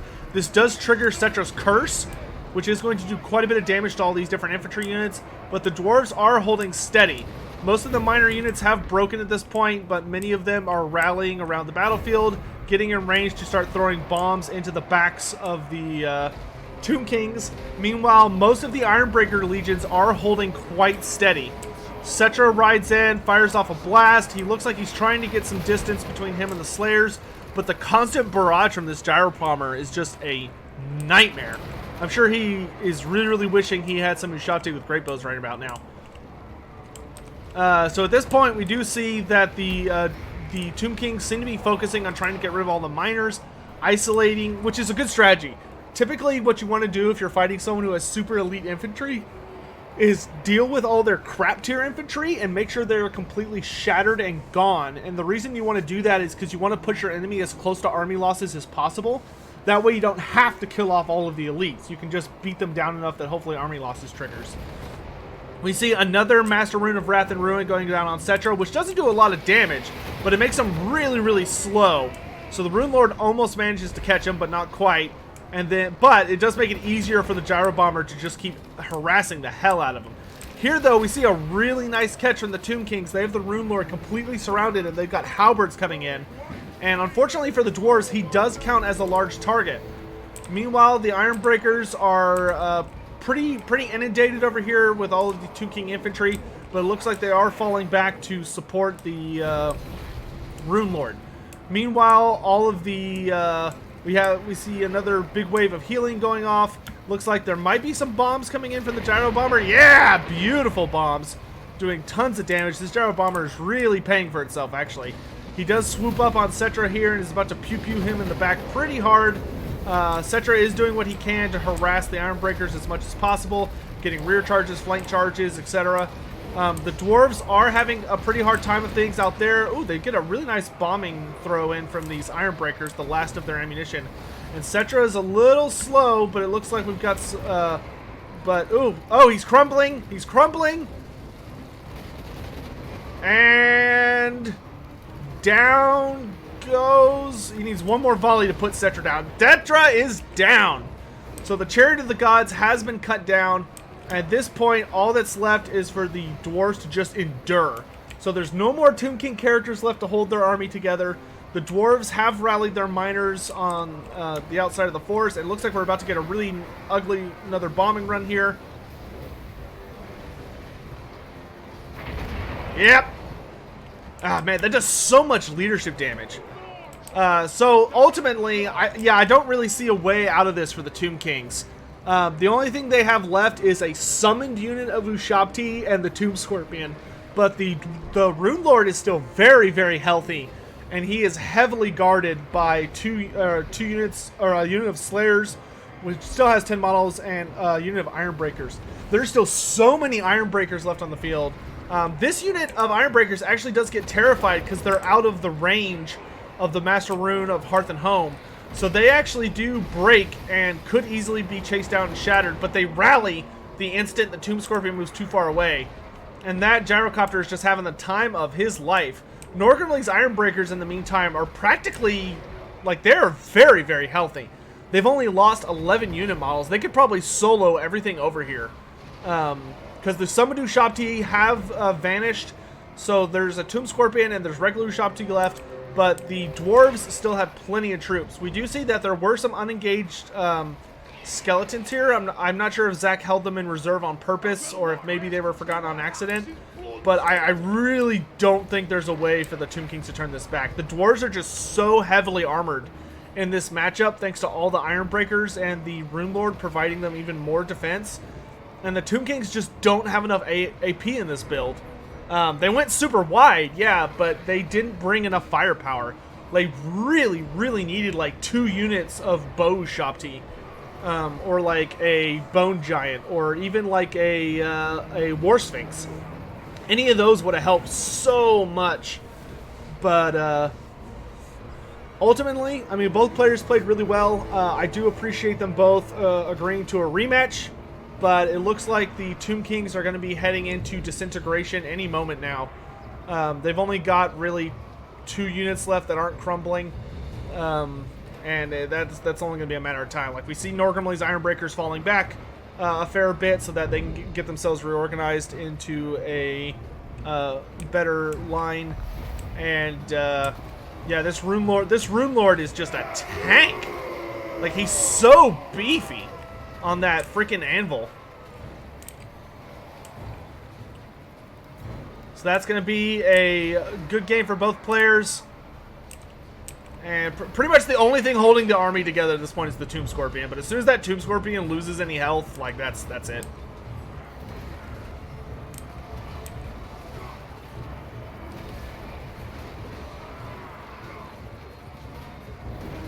If there's one thing I wish they would do with the Rune Lord, I wish when he would cast a rune spell, he would actually, like, hit his hammer on the anvil. Like, I know he's basically, like, he uses the skeleton structure of Thorgrim Grudgebearer.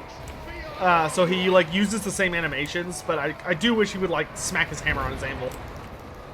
That thing still has bombs? Oh, yikes. And there's the disintegration. So that's going to be army losses. Great game to both players. I really appreciate them doing the rematch, but there just wasn't enough AP on the field. There just wasn't enough AP from the Tomb Kings to stand a chance. Yeah, I think you're right, Zamelin. I think if the Tomb Kings had gone up against the Empire instead, I think they actually would have been able to come out on top because they would have just so grossly outnumbered them. But unfortunately, they had to fight the dwarves first. So, great game to both players. Gundabad is going to be moving on to the finals.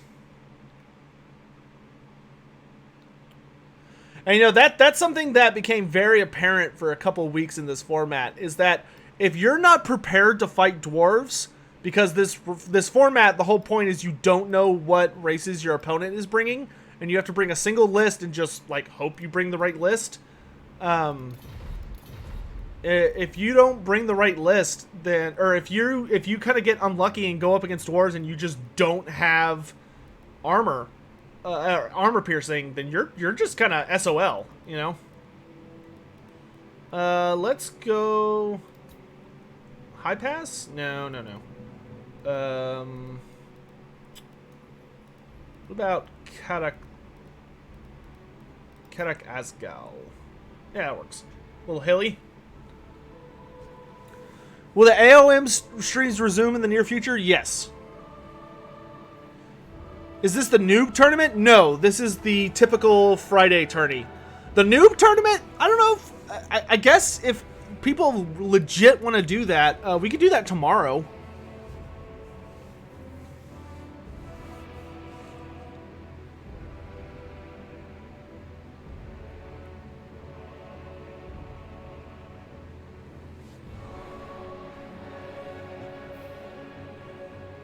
We got 0 in. Who are we waiting on? Zyphos.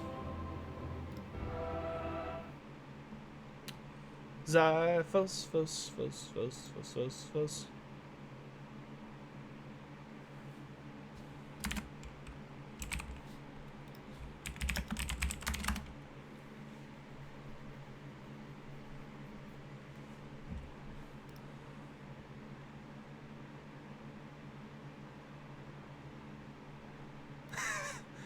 Zyphos can't spell! Let it be known that Zyphos cannot spell.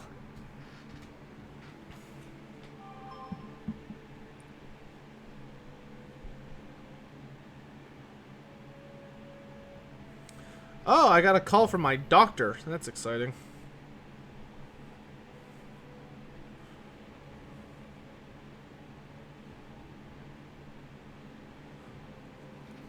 Oh, Turin's birthday bash is starting. We need to hurry this the fuck up. Let's go! Let's go! Chop, chop!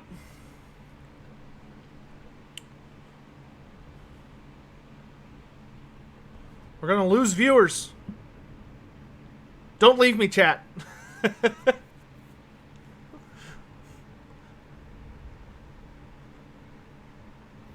What would determine a noob? I've never done a tourney, but I'm 300 in a ladder. A noob tournament would be expressly for people who have not played multiplayer. Or people who have played very few multiplayer games. You do not count as a noob if you play quick battles all day or multiplayer all the time. You just haven't done tourneys.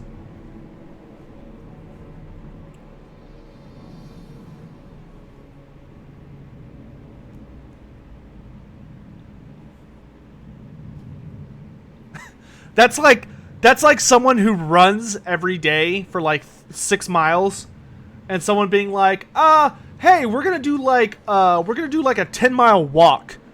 That's gonna be for people who don't get out and exercise much, and they're like, well, I haven't been in a marathon, so it's like, sit down, shut up.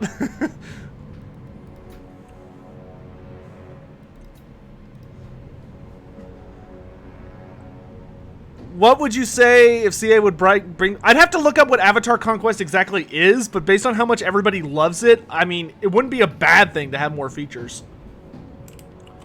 Alright, let's quickly go over these armies.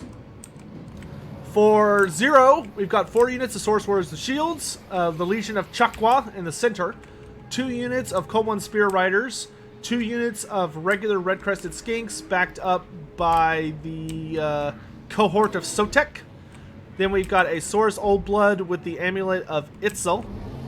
We've got a Skink Priest of Heavens with just Wind Blast and 4 units of Skink cohorts with Javelins. Oh, Screen Blocker, thank you.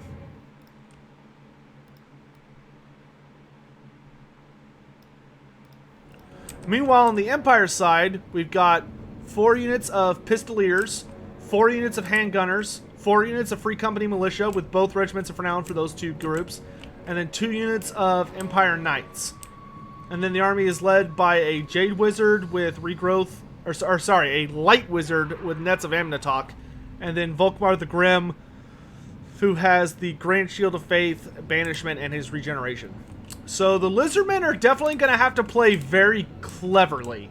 They've got the speed with their Cav and Skinks, and they've got a vastly superior infantry force with the Saurus, but that's a lot of guns. Chop, chop.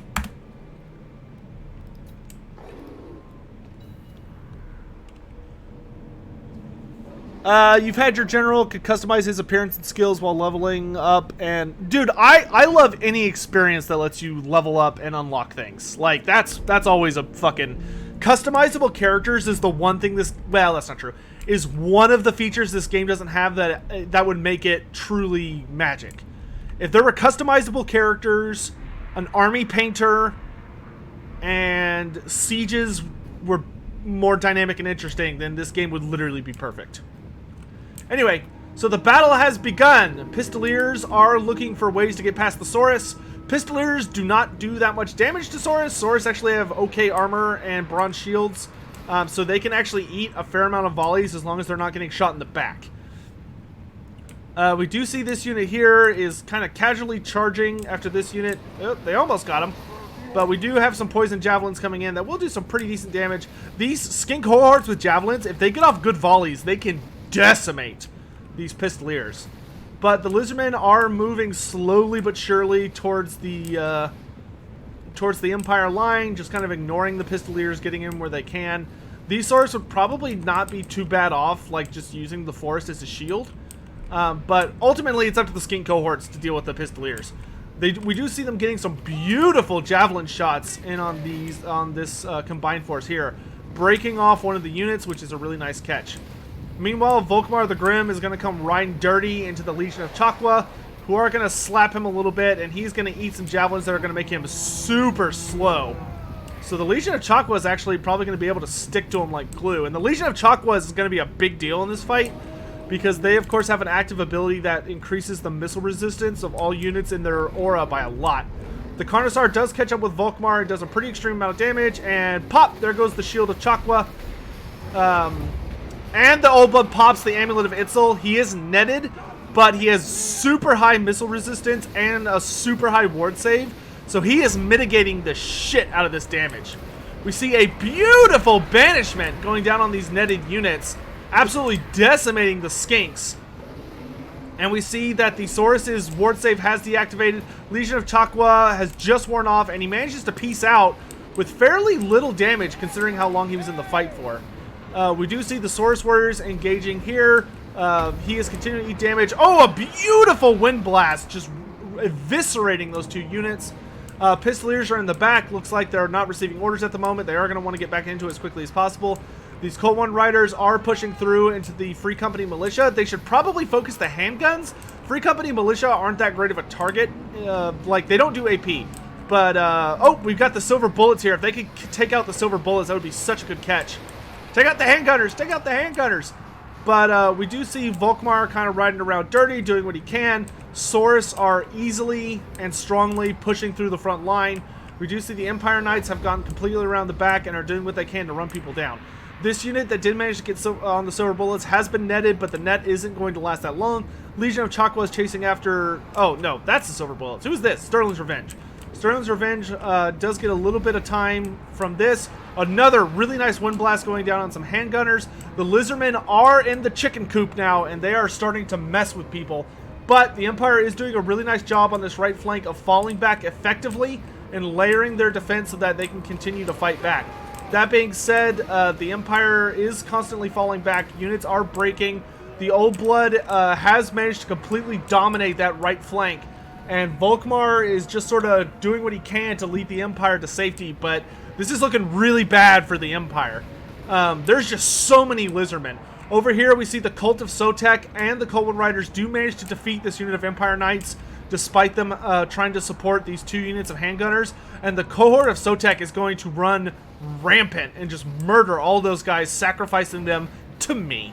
But in any event, we do see that the Legion of Chakwa gets gets Primal Raged, which is going to be bad for them because that's going to cause them to not be able to use their aura. So they actually break and are falling back, which is a really good catch for the for the Empire. They do want to get rid of that unit, but oh, the Silver Bullets! Oh man, a light breeze comes in and absolutely destroys them. That Wind Blast spell is doing so much work. That Skink Priest is just getting MVP, I'll tell you that. Over here, we do see that the Skink cohorts and the Saurus are continuing to push and ride people down. Volkmar is doing the best he can to defeat everyone, but looks like the Empire player is going to go ahead and hand off the game. So, great game to both players. I think Zyphos handed it off at that point because he just realized that most of his army had fled off the back of the field. He didn't really have a lot of space between him and the edge of the battlefield. So there wasn't anywhere for Zyphos to go. And once you have all these damn skinks in your line, there's just nothing you can do. Not to mention, like, all those guns were basically dead or running for their lives, and there was still an old blood with half health just running around waiting for an opportunity to get on Volkmar and just munch his face. And that wind blast, oh. Alright, so with that, we are off to the finals. And quickly, so that we can go over to turn stream. But don't leave yet. So it's going to be Zero and his Lizardmen versus the Dwarves of Gundabad.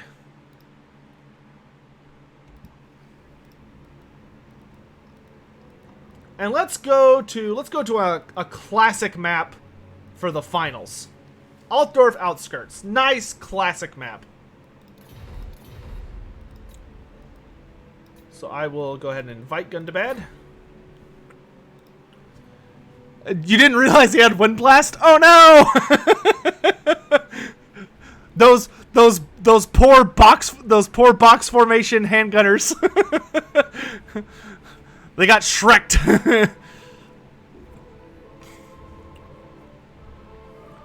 The dwarves reclaimed Mount Gundabad. Well, Gundabad does not exist in Warhammer Fantasy. In Warhammer Fantasy, we have Mount Gunbad, but not Gundabad. Gundabad is Lord of the Rings.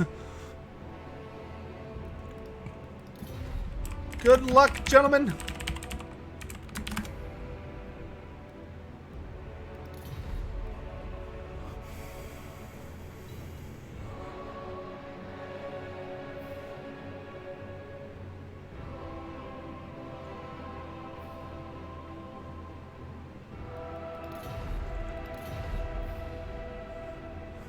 Way to rip off.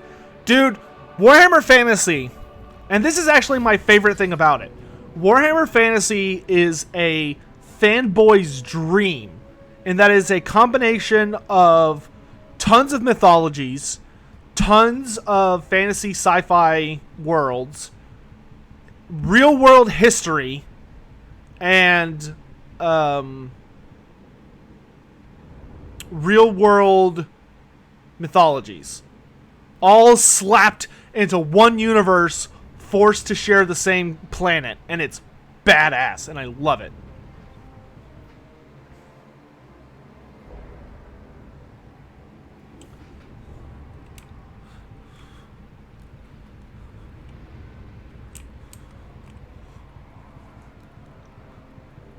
Lord of the Rings wishes it had Aztec dinosaurs. But anyway, let's get into it. So this is the finals. So let's go ahead and go over both armies one last time. We've got 5 units of miners with blasting charges, one of which is the Ekron miners. Stop moving around. We've got 2 units of cannons, a Rune Lord on an Anvil of Doom with the Rune of Hearth and Home, Master Rune of Grugni, Master Rune of Wrath and Ruin, and Master Rune of... Rune of Grugni, not Master Rune of Grugni. And then the Master Rune of Preservation. We've got 3 units of Ironbreakers, one of which is Norcomling's Ironbreakers, a unit of Rangers with great weapons, a unit of Slayers, and a very nasty Gyro Bomber.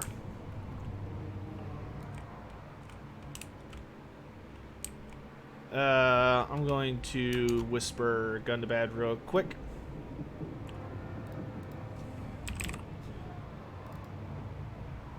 Move a bit. Right, remember to leave ample space near edges. Oh. Never mind. That's good. Alright.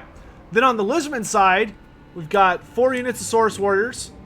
We've got the Legion of Chakwa in the center. And then we've got 4 units of skink cohorts with javelins. A Saurus Old Blood on a Carnosaur. Oh, screen blocker. Screen blocker!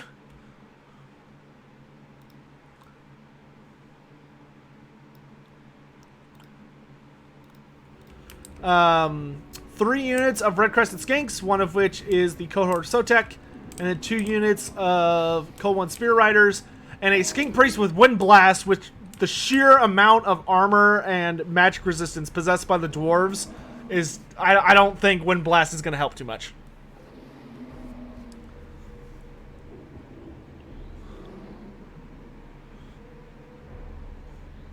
Good for you, Turkman. I hope it turns out well.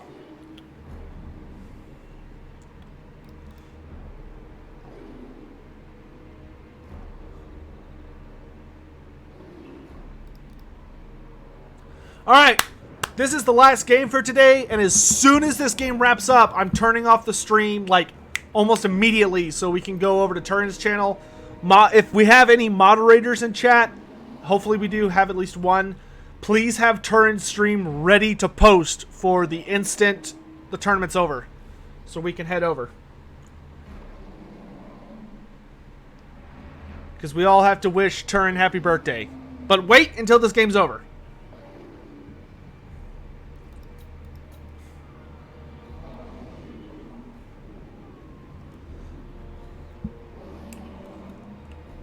Alright, we're off. Lizardmen are heading in. The dwarves have a beautiful position up on this hill, and oof, oof. What the? One guy shot a different unit. 10 swords and a volley, not bad. Alright, the Lizardmen do have a lot of ground to cover, but the Lizardmen do have a force that I think can threaten the dwarves. These red-crested skinks with their AP poison combo and frenzy, they are very, very dangerous, and they will be able to do some really ugly damage to the Iron Breakers if they can get like a full surround on them. We do see the Saurus Old Blood eating a couple of cannon shots. It looks like he does move back out of range for half a second. He has Foe Seeker pop so he can juke a little better, but as he's moving back in, I think he's just going to eat another volley to the face in half a second. The Gyro Bomber does move in to do some harassment, but skink cohorts with javelins are actually really, really good at taking out Gyro Bombers, despite the fact that they have very, very high armor, just because they have such a low amount of health. It looks like he actually jukes pretty effectively. Oh no, they changed target. That's what actually happened. No, never mind on the jukes. Oh my gosh, those Cold One Spear Riders. Not having the best day. Alright, that being said, the Lizardmen front line has almost reached the Dwarven front line. Cold One Riders are still taking tons of damage. Can you post a link to your blog? You can on the Discord. There is a self-promotion channel that we have. You are more than free to post your works and things you're working on into the self-promotion channel on the Discord. The Legion of Chakwa has been hit by a Master Rune of Wrath and Ruin, and they're taking a lot of damage. And that was super fucking loud. Thank you to AT-Rex for using your Twitch Prime here. I'm not seeing anybody talking on Twitch in my restream chat. You know what? I'm just going to get to the end of this tournament. So if you're talking in Twitch, I apologize if I've been ignoring you because Restream's been acting up a lot today. I've not been ignoring you on purpose, I promise. That being said, we do see that the Saurus have got a nice full surround going. We've got all sorts of exploding satchels going off around the battlefield. Iron Breakers are doing what they can to support the miner line. The Old Blood has gotten into the cookie jar in the back among the cannons and is doing his best to tear people up. The Rune Lord is looking like he's doing his best to stay away from the Carnosaur. We see a nice fat Wind Blast go down, but of course due to the extreme magic resistance going on, it doesn't really do too much damage. It does blow up a cannon though. Either that or the skinks did, I'm not sure. The skinks move a little closer, but eat a bunch of blasting charges for their trouble. And there are javelins going all over the place. The battlefield does seem to be turning in favor of the Lizardmen, though so far they've only broken pretty low tier units. There are still a bunch of very, very healthy Saurus, and The Lizardmen do probably want to commit these skink cohorts to making sure a lot of these miners don't come back. Because miners with blasting charges are actually one of the most dangerous units to break, because they will break and then come back and just throw a bunch of bombs in your butt. It hurts so bad. We do see that the Coldwind Spear Riders have been seen off on both flanks. One of them is broken. The Gyro Bomber is just kind of chilling out. But over here, Big Daddy has gone on the Rune Lord and has given him that tail slap. The Rune Lord is trying to get away from him. He has popped the Master Rune of Wrath and Ruin to slow him down. But it has been countered with Foe Seeker, which is going to make him more than fast enough to keep up with the Rune Lord. We do see Slayers running in, trying to stop the Source Old Blood, but that Old Blood could not give less shits. The Cohort of Sotek does ride in to help out, though they are being knocked over and damaged by blasting charges, and these blasting charges are about to have a really bad day, as that Carnosaur rides in, probably trying to get them to Terrify, but they are in range of the Master Rune of Hearth and Home. So they're actually immune to psychology right now. It looks like an Overcast Wind Blast goes down and basically does absolutely nothing. Likely, of course, due to the incredible magic resistance being provided by the Anvil of Doom. We do see blasting charges going into the back of the skink line here, which each one of those charges does a ton of damage. But it is, of course, difficult for the dwarves to stay disengaged long enough to actually use them effectively. The Carnosaur does head into the cannon crew and is trying to get rid of them. Cult of Sotek has engaged entirely against Ironbreakers, and they're trying to get the Rune Lord. He has been surrounded by Saurus, is taking quite a bit of damage. The front line, in the meantime, is holding very, very steady. Norgrimling's Ironbreakers are naturally immune to psychology, so they will fight to the bitter end with their incredible leadership stat. And there are a notable amount of unengaged skinks, but almost all of the low-tier dwarf infantry has been seen off. They're basically scattering for the hills. But more importantly, they don't have any like crazy powerful guns anymore or cannons. And this Old Blood does so much damage to large targets, including that Rune Lord. And that Rune Lord is doing everything he can to stay away from the Source Old Blood and buy himself some time. But that Old Blood is he has to kill this Old Blood if he's going to win this game. So long as that Old Blood is still alive, there is no way the dwarves are going to be able to win this, because that Old Blood will be able to single-handedly bring down the rest of the army. We do see that there are reinforcements coming in all across the battlefield. A Wind Blast goes down, but actually does significantly more damage in the friendly fire to the Legion of Chakwa than it does to Norgrimling's Ironbreakers, who do look like they're repositioning a bit to finish off these targets. We see the Red Crescent Skinks still have 24 people despite only having 449 health. But over here, things are looking really ugly for the Rune Lord on the Anvil of Doom, as he is getting Jurassic Parked something fierce right now. The Gyrocopter is providing what cover it can, but ultimately there's just what can you do against such hate, against such terror? And the Rune Lord is fighting as best he can, but this flank does completely collapse, unleashing an army of skinks, and there is just mass mayhem as the Rune Lord runs for his life. But I don't think that Zero is going to let that dwarf, that brave Dawi, escape him. And it comes up, and down goes the Rune Lord, stumbling out of his chair. And with that, the dwarves are at a serious disadvantage, as they have lost their lord and the local immune to psychology buff. So we instantly see the Ironbreakers break due to terror, since they're no longer immune to psychology, which collapses the entire flank of the Dwarven line. And now the only unit they have left that's still stable is Norgrimling's Ironbreakers, who will, of course, fight to the bitter end, especially with support from the Gyro Bomber. But ultimately, it's only going to do so much for them, because they could suffer heavily from army losses. And there are tons of skinks easily capable of running down all of these Ironbreakers and putting them in the dumpster. The Saurus Old Blood, though, is taking pretty serious fire from the Gyro Bomber, which looks like it might be trying to claim revenge in the name of the Rune Lord, while Norgrimling's Ironbreakers fight to the bitter last man in true Dawi fashion. They are just refusing to give in, completely surrounded, fighting against impossible odds, while this Carnosaur just rampages around like the big colossal butt that he is.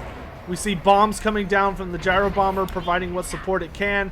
However, it's about to start eating a lot of javelins, which could provide some leadership issues for it if it's not careful. It looks like it is trying to find homes for its bombs, but of course the line is stretched super thin around the Ironbreakers. And it looks like Norgrimly's Ironbreakers are actually going to win this engagement. Unfortunately for them, there are still like a sizable amount of Saurus left, but the leadership structure for the Lizardmen is pretty soft right now. The Skink Priest is very, very low. If the Gyro Bomber could, I would actually finish off the Skink Priest right now. We do see more Javelins coming in, though, on the Gyro Bomber, who is dropping bombs where it can to try and do leadership damage and get rid of these units. Right here would probably be a really good spot for one. But I just think there's just a few too many people left. Really, really nice bombs, though. He is doing a... I gotta say, Gundabad has done a kick-ass performance with the Gyro Bomber. It does eat a couple of more Javelins for its trouble, and it looks like, at long last, Army Losses kicks in, and that will be game. Great game to everybody involved. Absolutely wonderful series. Gundabad played a really cool Dwarf army. I loved that Dwarf army. It was super interesting. Tons of magic resistance. Was really beefy. And unfortunately, the Lizardmen were able to just overwhelm it through sheer numbers. But what a great series.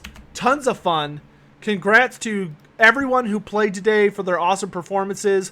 A special congrats to Gundabad for his first time with us and putting on a great performance with his dwarves. And of course, congrats to Zero for being today's old one. For being today's avatar of the old ones. For being today's mighty winner and ruler. So, without further ado, gentlemen, thank you all so much for watching. I appreciate it. I will be back tomorrow, live streaming wise, to probably do the noob tournament. If not, then you'll at least see me tomorrow for my first rant video, which if y'all want to see me probably get really angry and be shouting a lot and talking about something that makes me kind of upset that I've been wanting to talk about for a long time in regards to Total War, then boy, are you in for a treat. So, hope y'all looking forward to that. But in any event, head over to Turn's stream right now. Like, grab a snack, go take a shit, whatever. But head over to Turn's stream ASAP. Make sure to wish him happy birthday. It's a big day for the community because our grand papa is having a birthday. So let's head over there and wish him the best and have a good time. And I will see you guys later. Bye.